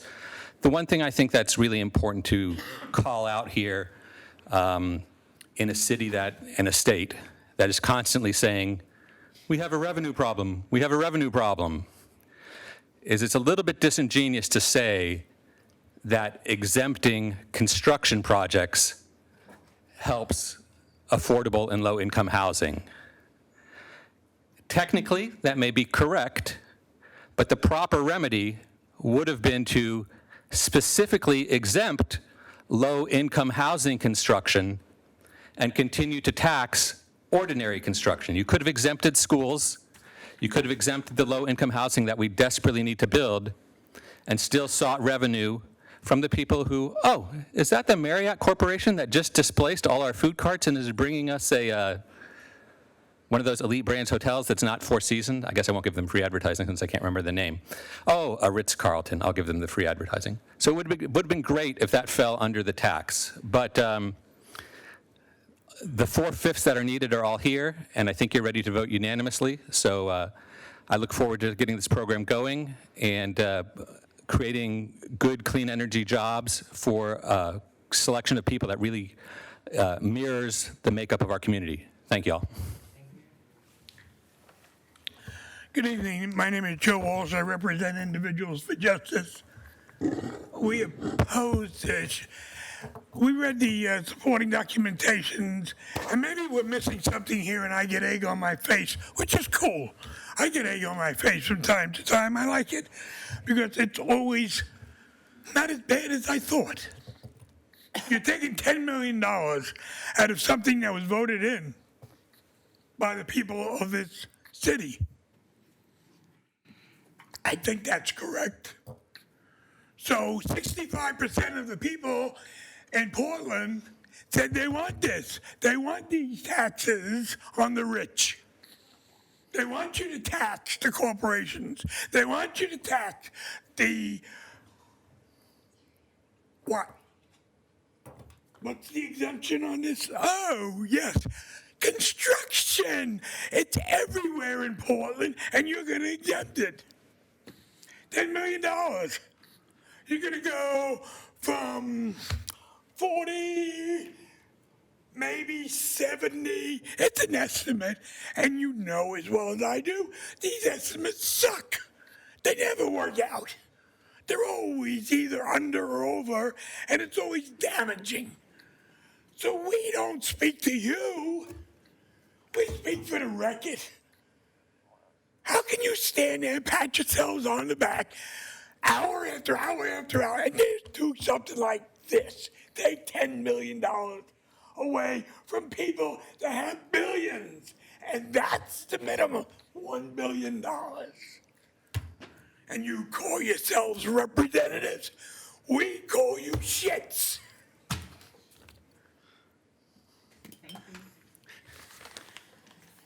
Good evening. I am Edith Gillis, and I am grateful that we're concerned about this and that we're committed to do something. And as you probably have heard me the last 35 years at City Council, it's not enough. We need to do better, faster, sooner.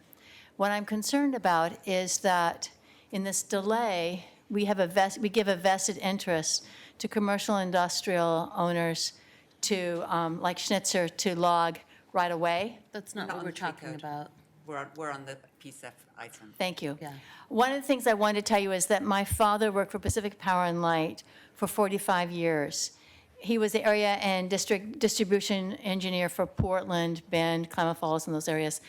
And they knew for over half a century that coal, methane, nuclear, and Bonneville Dam, big hydroelectric, was producing more methane, was not effective. And they've known all along that we need to have a diversified, democratized, decentralized, locally controlled and have biodiversity, which we can do as part of our Portland policy here, that we can make. This is about the Portland Clean Energy. Right. So we can make sure that we are making the policy that have that localized here. And one of the things you said earlier was, where is the money coming from, or how are we going to do this? As we're expanding on this, we can move towards a municipal public bank, so the monies that are coming in for this can also be funding our bigger things that are not held in hostage to the gambling industry and to bankruptcy or corruption. So when we're having this process, let's work ahead of time also to manage the funding and to have a lot more the diversified, democratized, decentralized, and diversified owned power, not just rooftop solar. Thanks, appreciate it. Thanks, both of you. The last person is Oriana Magnera.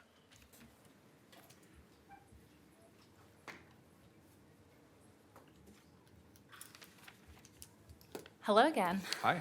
For the record, my name is Oriana Mañera. I use she, her pronouns, and I'm the Climate and Energy Policy Coordinator for Verde, here representing the steering committee of the PSEF Coalition this evening. The exemptions being considered today include the construction center, garbage hauling, and retirement plans. These industries would be pulled out and added to a list of specific types of retail sales of goods and services that are exempt from the Portland Clean Energy Fund's 1% surcharge on billion-dollar retailers. The Portland Clean Energy Fund Coalition Steering Committee can see the unique policy arguments for exempting construction and garbage hauling, arguments that are in line with the values and intentionality of what voters approved. The construction sector's jobs overlap with the workforce development goals of the Portland Clean Energy Fund, and garbage hauling arguably fits under the longstanding exemption for utilities, and also represents a necessary fix to address the nuances of how waste contracts are negotiated by the city. Because the funds within retirement plans themselves are not subject to the PSEF surcharge, we see less reason for why the exemption should be considered, as we've not heard a compelling and unique policy reason for why the companies providing these services cannot simply pay their fair share. Because the revenue would be collected based solely on the fees charged for the plans, they are no different than the revenue collected for services provided by other billion-dollar corporations. And I'll note that we don't intend to oppose these exemptions this evening, but simply wish to raise the concerns and the inconsistency between the construction and garbage hauling exemption and the retirement plans from a public policy perspective. All of these exemptions represent dollars that will not become available to support resiliency and investment in communities in the face of the climate crisis. This is a loss. It is worth naming that these exemptions take money out of the hands of Black, Indigenous, and other communities of color and put it instead in the pockets of corporations. Corporations who are to blame for the climate crisis have long gotten away with deferring the cost of the problems they have caused, and we need investments in communities, especially low-income communities, and Black, Indigenous, and other communities of color to weather the storm. The reduction of funds not only affects community investments, but also the health of the program. Sufficient funds are needed to ensure that it is run well and efficiently. As I said, today the PSEF Coalition will not oppose the exemptions on the table, but we will fight fiercely if any further erosion of the program occurs at any time, but especially in 2020, the first and most crucial year of the program. We expect City Council to be staunch advocates as well, defending against any and all future exemptions that big businesses may continue to request. And we expect the city to be vigilant with attempts to undermine PSEF that may come at the state level. There's much to celebrate about looking back on this year of collaboration together to implement the voters' will and build the PSEF program, especially with strong program staff and an exemplary grant committee. We can be proud of this collaboration, which in many ways serves as the kind of standard bearer of city and community collaboration in the city. Let us move forward together to help PSEF succeed through its projects and the peoples these dollars will serve. Thank you. Thank you, appreciate it. Was there anyone else, Carla? That's all who signed up for that item. Okay, very good. Is there any further discussion on this item? It's an emergency ordinance. Please call the roll. Udaley, Well, I was a proud supporter of PSEF. I don't believe that everyone who supported it understood what large retail would mean, and so this was a really important conversation about mitigating impacts ultimately to consumers for really essential things. I would be much happier if, as Mr. Johnson suggested, we were doing a more narrow exemption for municipal and affordable housing developments, but we're not. I believe that these recommendations came out of the PSEF committee. My office was not lobbied by community advocates or the PSEF coalition, which is why I'm vaguely comfortable with supporting it, also following the lead of Commissioner Hardesty and the mayor. I lost my train of thought, so I'm going to vote aye. Fritz. Well, thanks to Commissioner Hardesty and Mayor Wheeler for collaborating on coming to agreement on these amendments to clarify. I understand that the construction would also apply to public construction projects, which, because of the way those contracts are structured, would mean that Water Bureau, Environmental Services, Portland Public Schools would all be passing along those costs back to the people who need those services rather than the construction companies. So that makes a lot of sense to me. I'm glad to see Andrea Durbin, the director of the Bureau of Planning and Sustainability, still here. We built into the rates for solid waste hauling last year that the solid waste would be paying this fee. So I hope that there'll be an adjustment coming on that. And I appreciate seeing the folks from the garbage haulers here as well, and I appreciate all of your input onto this. This is a good compromise. Thank you all to the Portland Business Alliance and to my Chief of Staff, Tim Crail, for working on this. Aye. Hardesty? I am so thrilled that we finally have the Portland Clean Energy Fund. And I am thrilled because before the Portland Clean Energy Fund, we had $0 dedicated to creating opportunities for folks who have been left out of the economic engine of the city of Portland. So going from zero to somewhere between 47 million and 70 million a year is a very, very good day. It is clear when I first started with this initiative and created the coalition and started going out and talking to people about this vision, we did not know what the city of Portland's definition of retail was, right? Silly me, I thought it was like retail buildings, right? Like Target and, you know, all the other ones, right, that are around. It wasn't until after it passed that we found out that the definition was much broader than we had anticipated. I would not have support a tax on anyone's retirement account, period. I don't think adding a tax to affordable housing or school construction or a garbage hauling for residential homes was something that we had ever envisioned would take place. I want to be very clear. I am the biggest champion, and I got champions here next to me, but I am the mother of PSEF. And I stake my reputation on making sure that it is implemented exactly as we envision.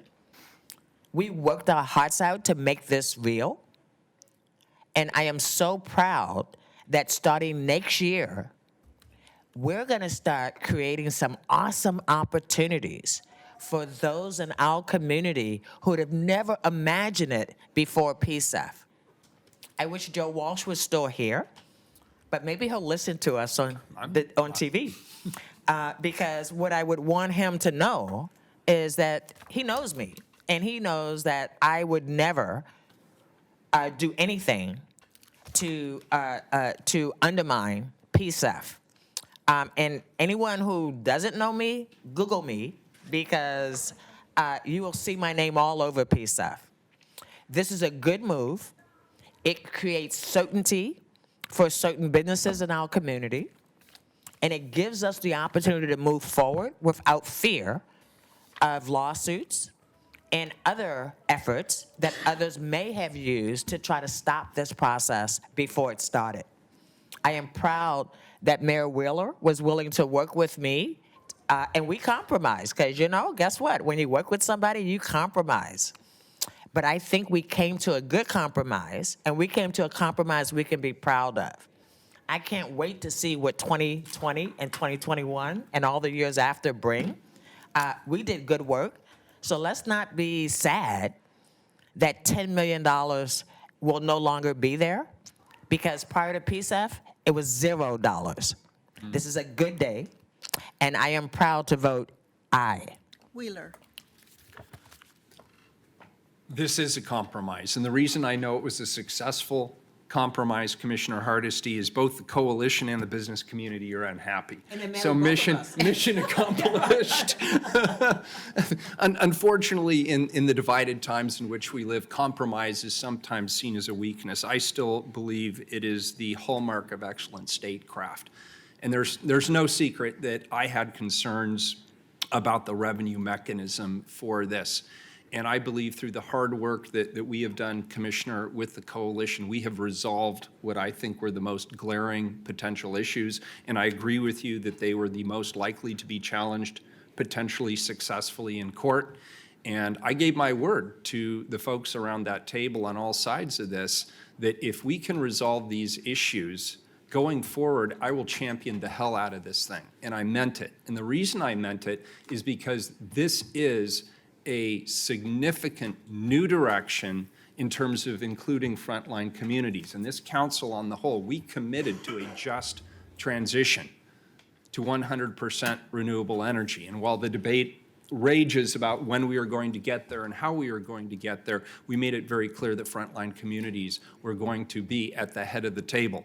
And in the absence of a tool, a mechanism like PSEF, it would be very hard for us to live up to that commitment. So I think this is great.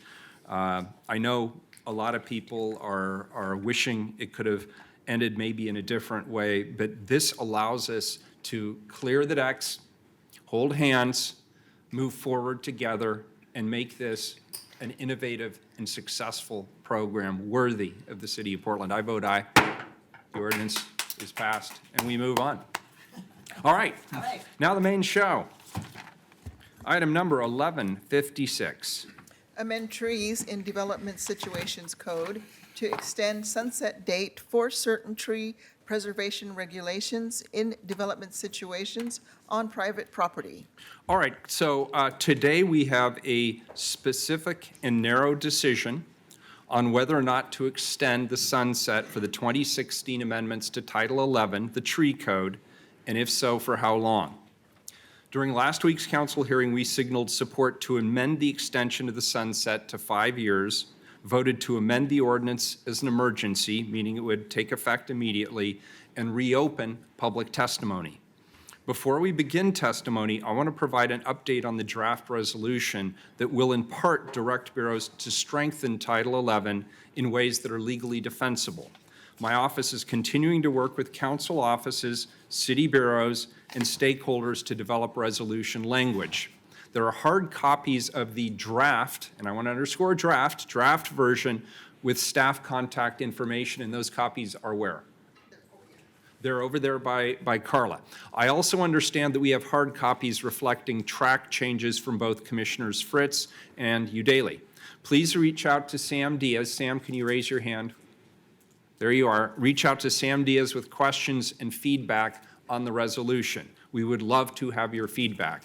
I've directed the Bureau of Development Services to post the draft resolution on its website so people can easily read the language and provide us with comments. My staff will also be reading those comments that come in without exception. I've also directed the Bureau of Development Services to begin confirming dates for the Urban Forestry Commission and the Planning and Sustainability Commission hearings before Council takes up the resolution as respect and agreement with the emergency status. As we receive these comments, my office will be sure to share these with my colleagues' offices to help us finalize the resolution language. We're moving swiftly so that Council may take up the resolution on January 8th at 10:15 a.m. Thanks to those of you who've already provided my office with comments on the resolution. We appreciate it. Again, if you're here today to provide feedback on the resolution, please connect with Sam, email my office with comments, or visit the Bureau of Development Services website to read and comment there. Thank you. I want to share a friendly reminder that today's testimony is focused on the extension of the 2016 amendments to Title 11. Mayor Wheeler? Commissioner Fritz. Thank you. Thanks, everybody, for staying late. I just wanted to mention that there's copies of the proposed amendments. Dorothy's holding them up right now. And just to be clear, I've reviewed Commissioner Udaley's. She put them forward first. She has not had an opportunity to review mine yet. But obviously, the council wants to work together with the community to get to something. Mayor, just to clarify, are you intending to have the Bureau of Development Services to notice the Planning Commission and Urban Forestry Commission hearings so that we don't have to wait until the resolution passes to do that? That seems like a good idea. Is there any specific plan in place? I would just encourage you to consider There isn't that. a specific plan in place Is right there now, any, but any reason why we wouldn't do that? I don't think so once we figure out the dates. Yeah, you can always cancel them. I know that Commissioner Udaley and I are really interested in having these the resolution, the amendments for commercial and industrial come back to council as quickly as possible while also respecting what Mayor Wheeler said last time, is making sure that they're legally defensible. So that's the question that we'll be working on. But in the meantime, we can notice the public hearings that are required by the code. Second of all, I wanted to mention that after the last hearing, I had an opportunity to visit with Commissioner Fish because Mayor Wheeler had rightly been concerned that the person in charge of Portland Parks and Recreation and Open Forestry should be a core part of this decision. So I relayed what the discussion had been in terms of the 5-year extension to the sunset, and then this quick process with a resolution to come back with changes on commercial and industrial. And Commissioner Fish is very supportive of that. He's also supportive of an additional process to look at the rest of Title 11 to see what other changes need to be made, and with the acknowledgement that there will be a budget request coming with that because that will need additional resources. But I did just want to convey that I know Commissioner Fish wishes he could be there, and I know we all send him our good wishes, and that this is in accordance with what he is comfortable with. Mayor. Commissioner Udaley. I just want to briefly state, I mentioned this when it came back last week, I think. I had originally proposed a much longer sunset, and then after talking to staff and advocates, realized that that would not necessarily achieve my goal, and that the shorter sunset might compel the Bureau to act a little faster. So this isn't a concession at all. I think we will continue to extend the sunset, or perhaps once we get back in there and make all the fixes we want, make it permanent. But right now, we are just talking about extending that sunset for 5 years. So that's the question on the table today, and any comments on the resolution proposal should come to our offices, and we will make sure to read our emails and work on it with you. I'll just add that again, reiterating that the testimony and hopefully vote tonight is narrow to the sunset date extension of the amendments that were passed in 2016. I just want to let people know that the draft resolution will be up on the Bureau of Development Services website sometime between 8 and 9 tomorrow morning, and we'll have a comment. It'll be a portal to submit your comments or your edits that'll be open through the following Friday, which is December 20th. And then we'll take a look at those and work with the mayor's office and the other commissioner's office to finalize some language. And people don't have to use that tool, obviously. If they No, want they to can send also us call emails, Sam and they can write, call- send us flowers, whatever. Yep. Okay, good. Can I say something else? Yeah, of course. Carla, how many people signed up to testify? 6. 6. That's doable. I just wanted to mention that Mike Sturr, the director of the Water Bureau, is getting a Lifetime Achievement Award at 6 o'clock, and I would really like to be there. Oh, wow. From the Daily Journal of Commerce, and I think this is going in the direction that the majority of testimony has been asking us to. So, and it's an emergency ordinance, so I have to state a vote on it. All right, let's jump in. The first 3, please, coming up are Bob Bernstein, Greg Snyder, and Don Smallman. Thank you for being here. Thanks for waiting and working so late tonight. Well, thank you for your patience. I'm Robert Bernstein, Southeast Portland resident for 50 years now. I don't see any time in my lifetime when we don't when we won't need trees and the benefits that they bestow to us. I heard an interesting quote by Harper Lee the other night. It's not from To Kill a Mockingbird, but of course she was the author. And the quote is, "Have you ever found the whole world in the branches of a chinaberry tree?" I have. Trees bring us a lot. Growing up in a working-class neighborhood of Brooklyn, New York, I think of all that what trees meant to me. We would play marbles in their shade, use them in hide and seek, tag, snowball fights, throw the itchy ball fruits from sycamores and gums at each other. Sometimes we stuff them down each other's shirts and rub them. Experience the wildlife they harbored, birds and their songs, the squirrels they brought to my apartment fire escape, down to the worms that would wriggle out of the tree wells after a warm rain. I marveled at the size and softness of catalpa leaves and watched the helicopter-like maple seeds float down to the ground, where we would pick them up, make them twirl in the air, or peel them back and stick them on our noses like tiny rhinoceros horns. They were a gift. At a time when nature and our earth needs more saviors and more youth connected to the earth, one of the best things we can do is protect our trees. I was fortunate. They should be a birthright of all youth, independent of wealth or lack of. Beautiful. Thank you. Thank you. Do you want me to go? Good evening. Evening. I'm Greg Snyder. Thank you for staying late tonight. Thank you, Greg. We appreciate it. I'm testifying today to urge you to vote yes to amend Trees and Development Situations Code to extend the sunset date for certain tree preservation regulations in development situations on private property. I'm also urging you to vote to extend these regulations to commercial and industrial sites when you get everybody together to do that. However, at the hearing on November 18th, 2019, I was very surprised and disappointed to learn that since the emergency temporary regulations went into place in 2016, absolutely nothing has been done to update and create a promised comprehensive tree code. My fear is that the extension and passing of the current tree code will be assumed that our urban canopy crisis is fixed, and no further steps will be taken to create a comprehensive, real working tree code. I've studied the most recent urban forestry tree planting compliance report and found that the current system is weakly enforced and as of 2016, failing on most levels. There are no statistics available past 2016, making it impossible to determine the actual effectiveness of the current tree code. We are in a climate emergency. To quote Commissioner Fritz from last week's meeting, the world is on fire. 2019 will once again break the record for carbon emissions around the globe. Our city government gives lip service to this fact, but continues business as usual. This is my fourth time appearing before City Council to argue for the right of developers to continue to cut mature trees for a price. This is not tree protection, this is a revenue stream. The current code does little to nothing to prevent mature trees from being destroyed. It is a pay-to-cut system that values developers and money over the urban canopy. Last week, I read in the Southeast Examiner that city planners are considering increasing the number of allowable units on a single lot to 6.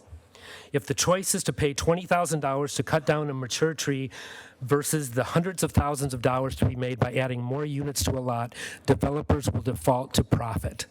The idea that mitigation by replacing mature tree with a whippet as an effective compensation for environmental loss is an act of science denial. Tree code is currently overseen by the Bureau of Development Services. They make money by charging people to cut mature trees. Like cap and trade, this is a system rigged to allow developers to cut down trees while the city profits. At best, this is a conflict of interest. Now we are talking about giving BDS another 5 years to revise a tree code they have completely ignored for the past 3 years. Why would we do that? Tree code should be removed from the Bureau of Development Services and handed over to a more environmentally concerned bureau like the Bureau of Environmental Services and Urban Forestry should be given the resources to implement and enforce tree code. And I'll stop there. Thank you. Mayor. Commissioner Daley. Greg, just to be clear, BDS just enforces code. They don't develop it. So that, you're right, it wouldn't be the right place. But that is the bureau that's charged with enforcing our codes. That is Who unlikely to is the change. bureau that would develop tree code then? BPS. And the urban forestry. When urban, yeah. Planning and sustainability and urban Yeah. forestry. It is not it is not BDS? No. they just And where does the money go when a tree is cut? Who gets that It money? mostly goes towards replanting trees or planting new trees, which I agree is not an adequate substitute for mature trees. I guess I'm confused because every time I come to this meeting, BDS represents tree code when they come up here.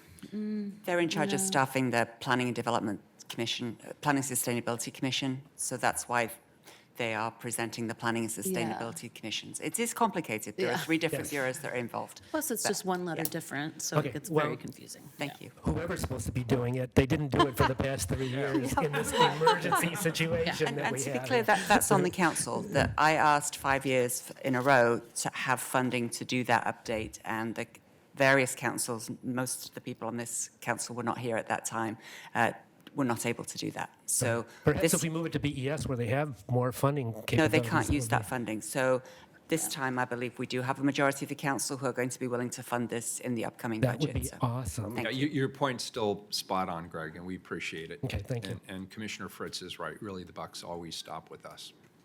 Thank you. Good afternoon. Hi, my name is Dawn Smallman. Thank you for staying late. Because I am one of those people who watches the video feed from these council sessions all the time, and the mics here are not very good. I'd like everyone watching tonight to know that we can hear holy hell breaking loose with climate activists in front of City Hall right now stopping traffic. And I think it's a perfect time to talk about our lacking tree code in this city. It's really been horrible. I've been on this issue for close to 12 years.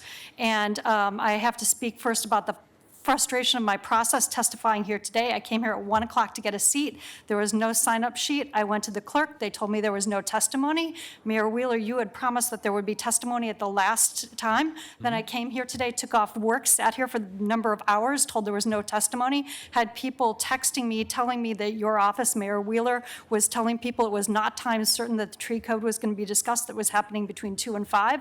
I had went up to your office, left city council chambers, and corrected folks at your office.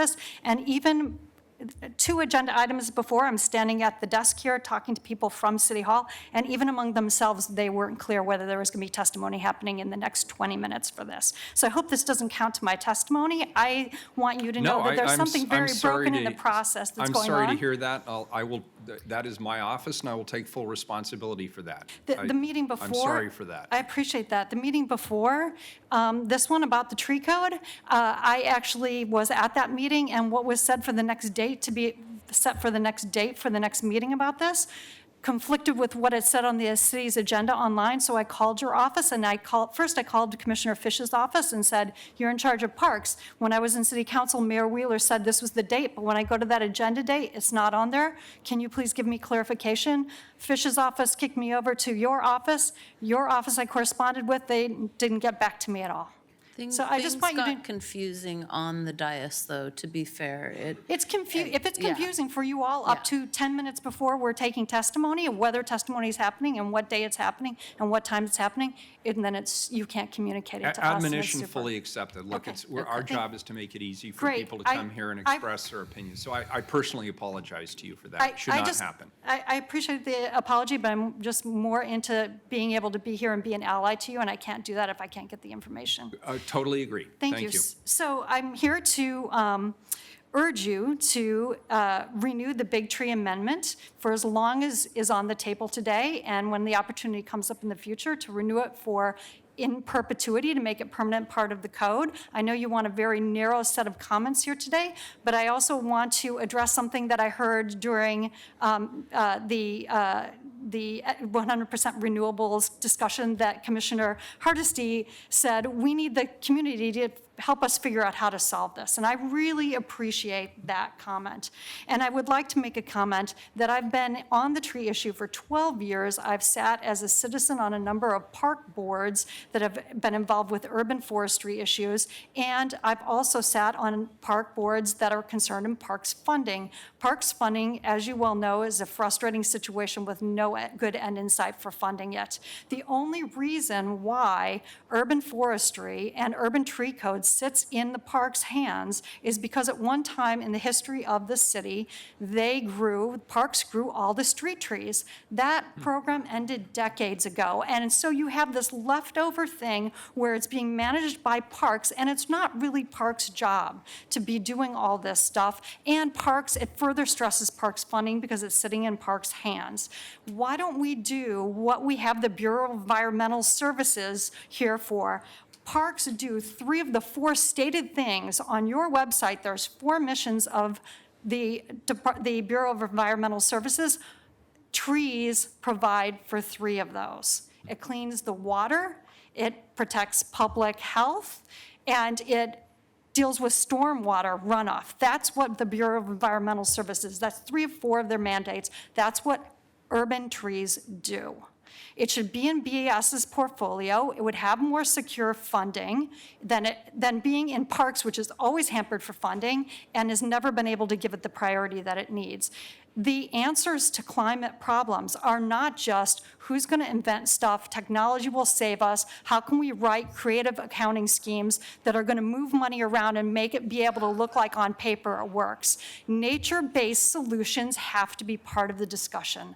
It's a huge part of the conversation that's being left out here. The fact that tree code has been kicked to the side by BDS for a number of years. They had 3 years and they didn't do one single thing to attend on it. Shows you how much it's been just neglected. It's time for us to really put the management of urban trees into the Bureau of Environmental Services, who are environmentally minded and knowledgeable people who understand the value of our urban canopy and how nature-based solutions are an important part of solving the climate crisis that we face. Thank you. Thank you. Thank you, all 3 of you. I appreciate it. Again, I'm sorry for that miscommunication. I appreciate you bringing it to my attention. Thank The you. next 3 are Jan Zuckerman, Lynn Handlin, and Albert Kaufman. And the last person will be Bob Solinger.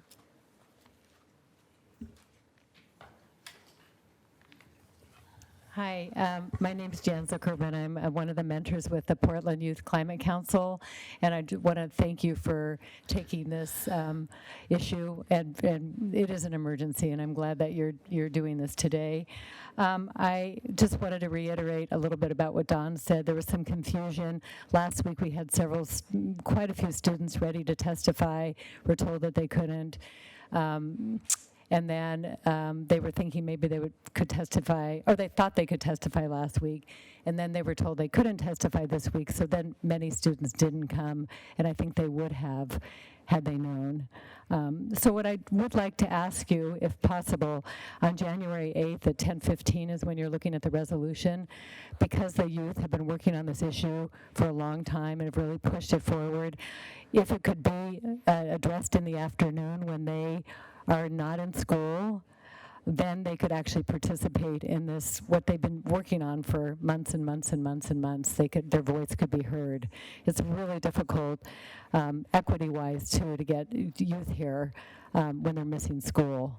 It's really stressful. So if there's any way you could do that in the afternoon instead of the morning, the youth would appreciate it. Carla, do we have any time certain in the afternoon on that day?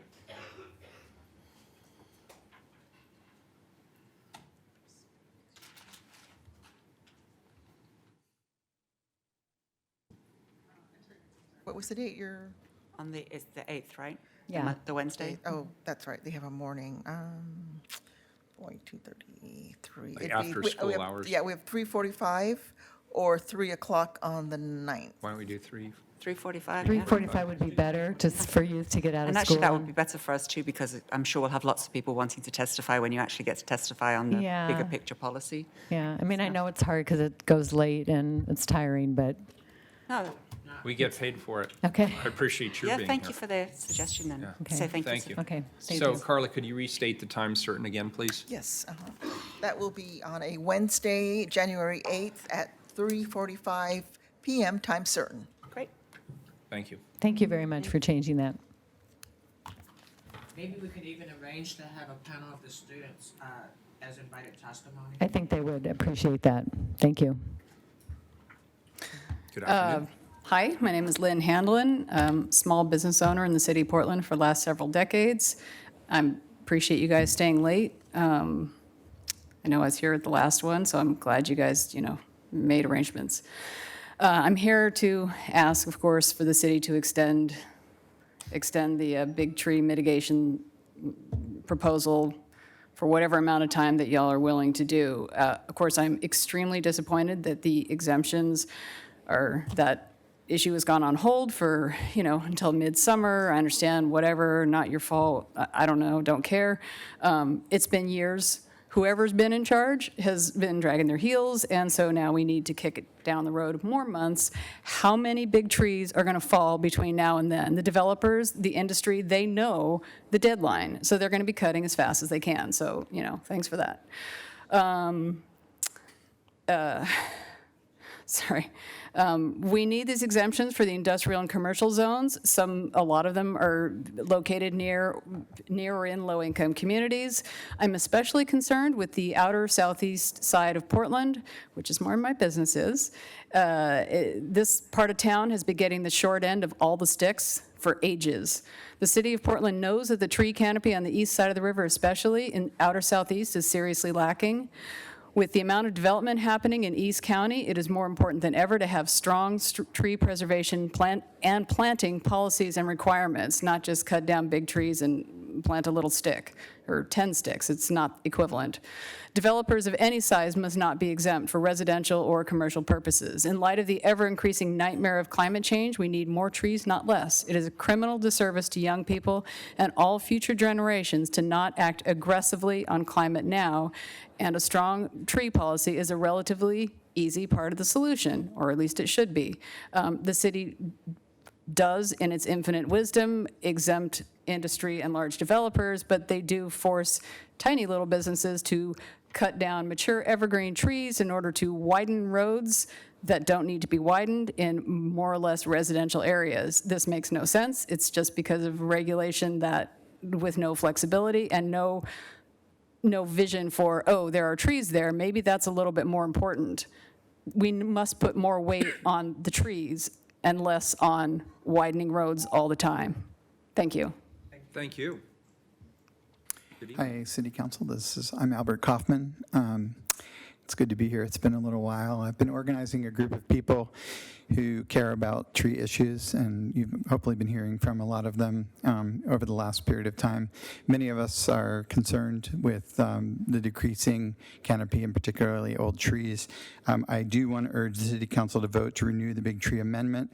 I think funding for urban forestry really needs to be brought forward. I mean, really, but I think I heard what you said, Commissioner Fritz, and that you'd like to leave early, so I'm going to really shorten my testimony. I basically am in line with what Greg was saying earlier. But personally, I think I'd really be for something that's like a moratorium on cutting trees in Portland. I think moratorium on cutting trees in Oregon actually is something that I'm shooting for. So that's where I stand, and thanks for having us today. Thank you for being here. Thanks, all three of you. The last person is Bob Solinger.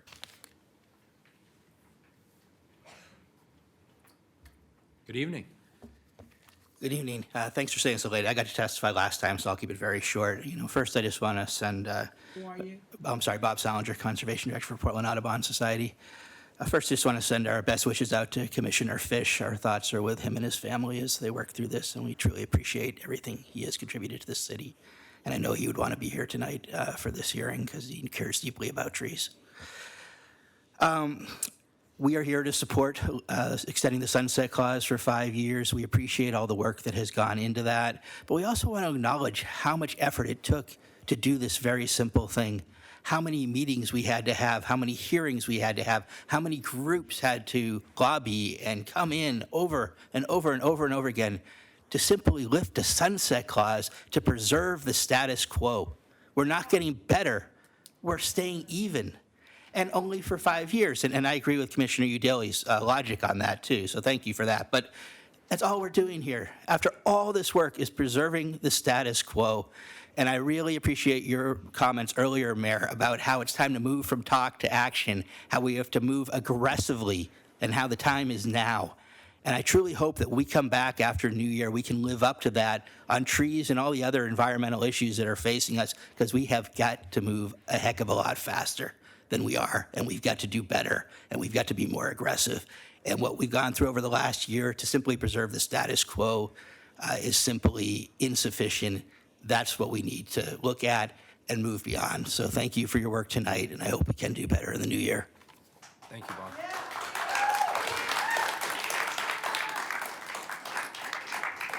Could we just quickly have staff come back up and just quickly, like in 5 sentences, tell us about how the different bureaus interact? Because I think there, Greg raised a couple of good questions there. So could you just give us sort of the elevator pitch on that? I'm Emily Sandy with the Bureau of Development Services. The tree code is divided into a few different sections. One has to do with development situations, which we are talking about today. The other big part of it is non-development situations, so not associated with any construction. And then it's also divided into private trees, which are on private property, and then trees that are on public property or the right-of-way. BDS, Development Services, is in charge of enforcing private trees in development situations only. Urban Forestry is responsible for enforcing everything else.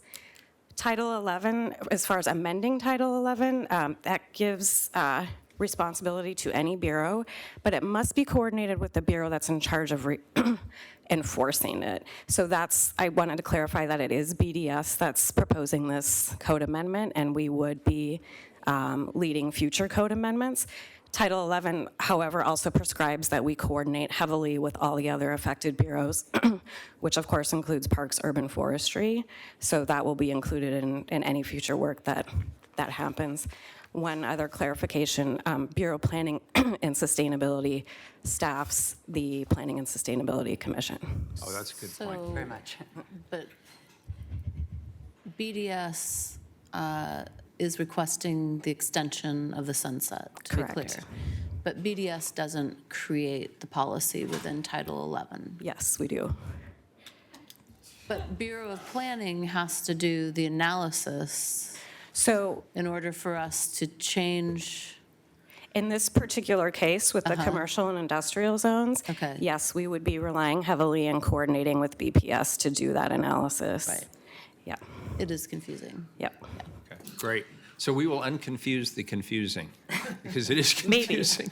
Good, thank you. That was actually helpful, Emily. Emily, thank you. All right, so we have 2 votes. We have the amendment, the 5-year amendment is still on the table. We'll vote on the amendment, then we'll vote on the main motion unless there's any further What discussion. is the main motion?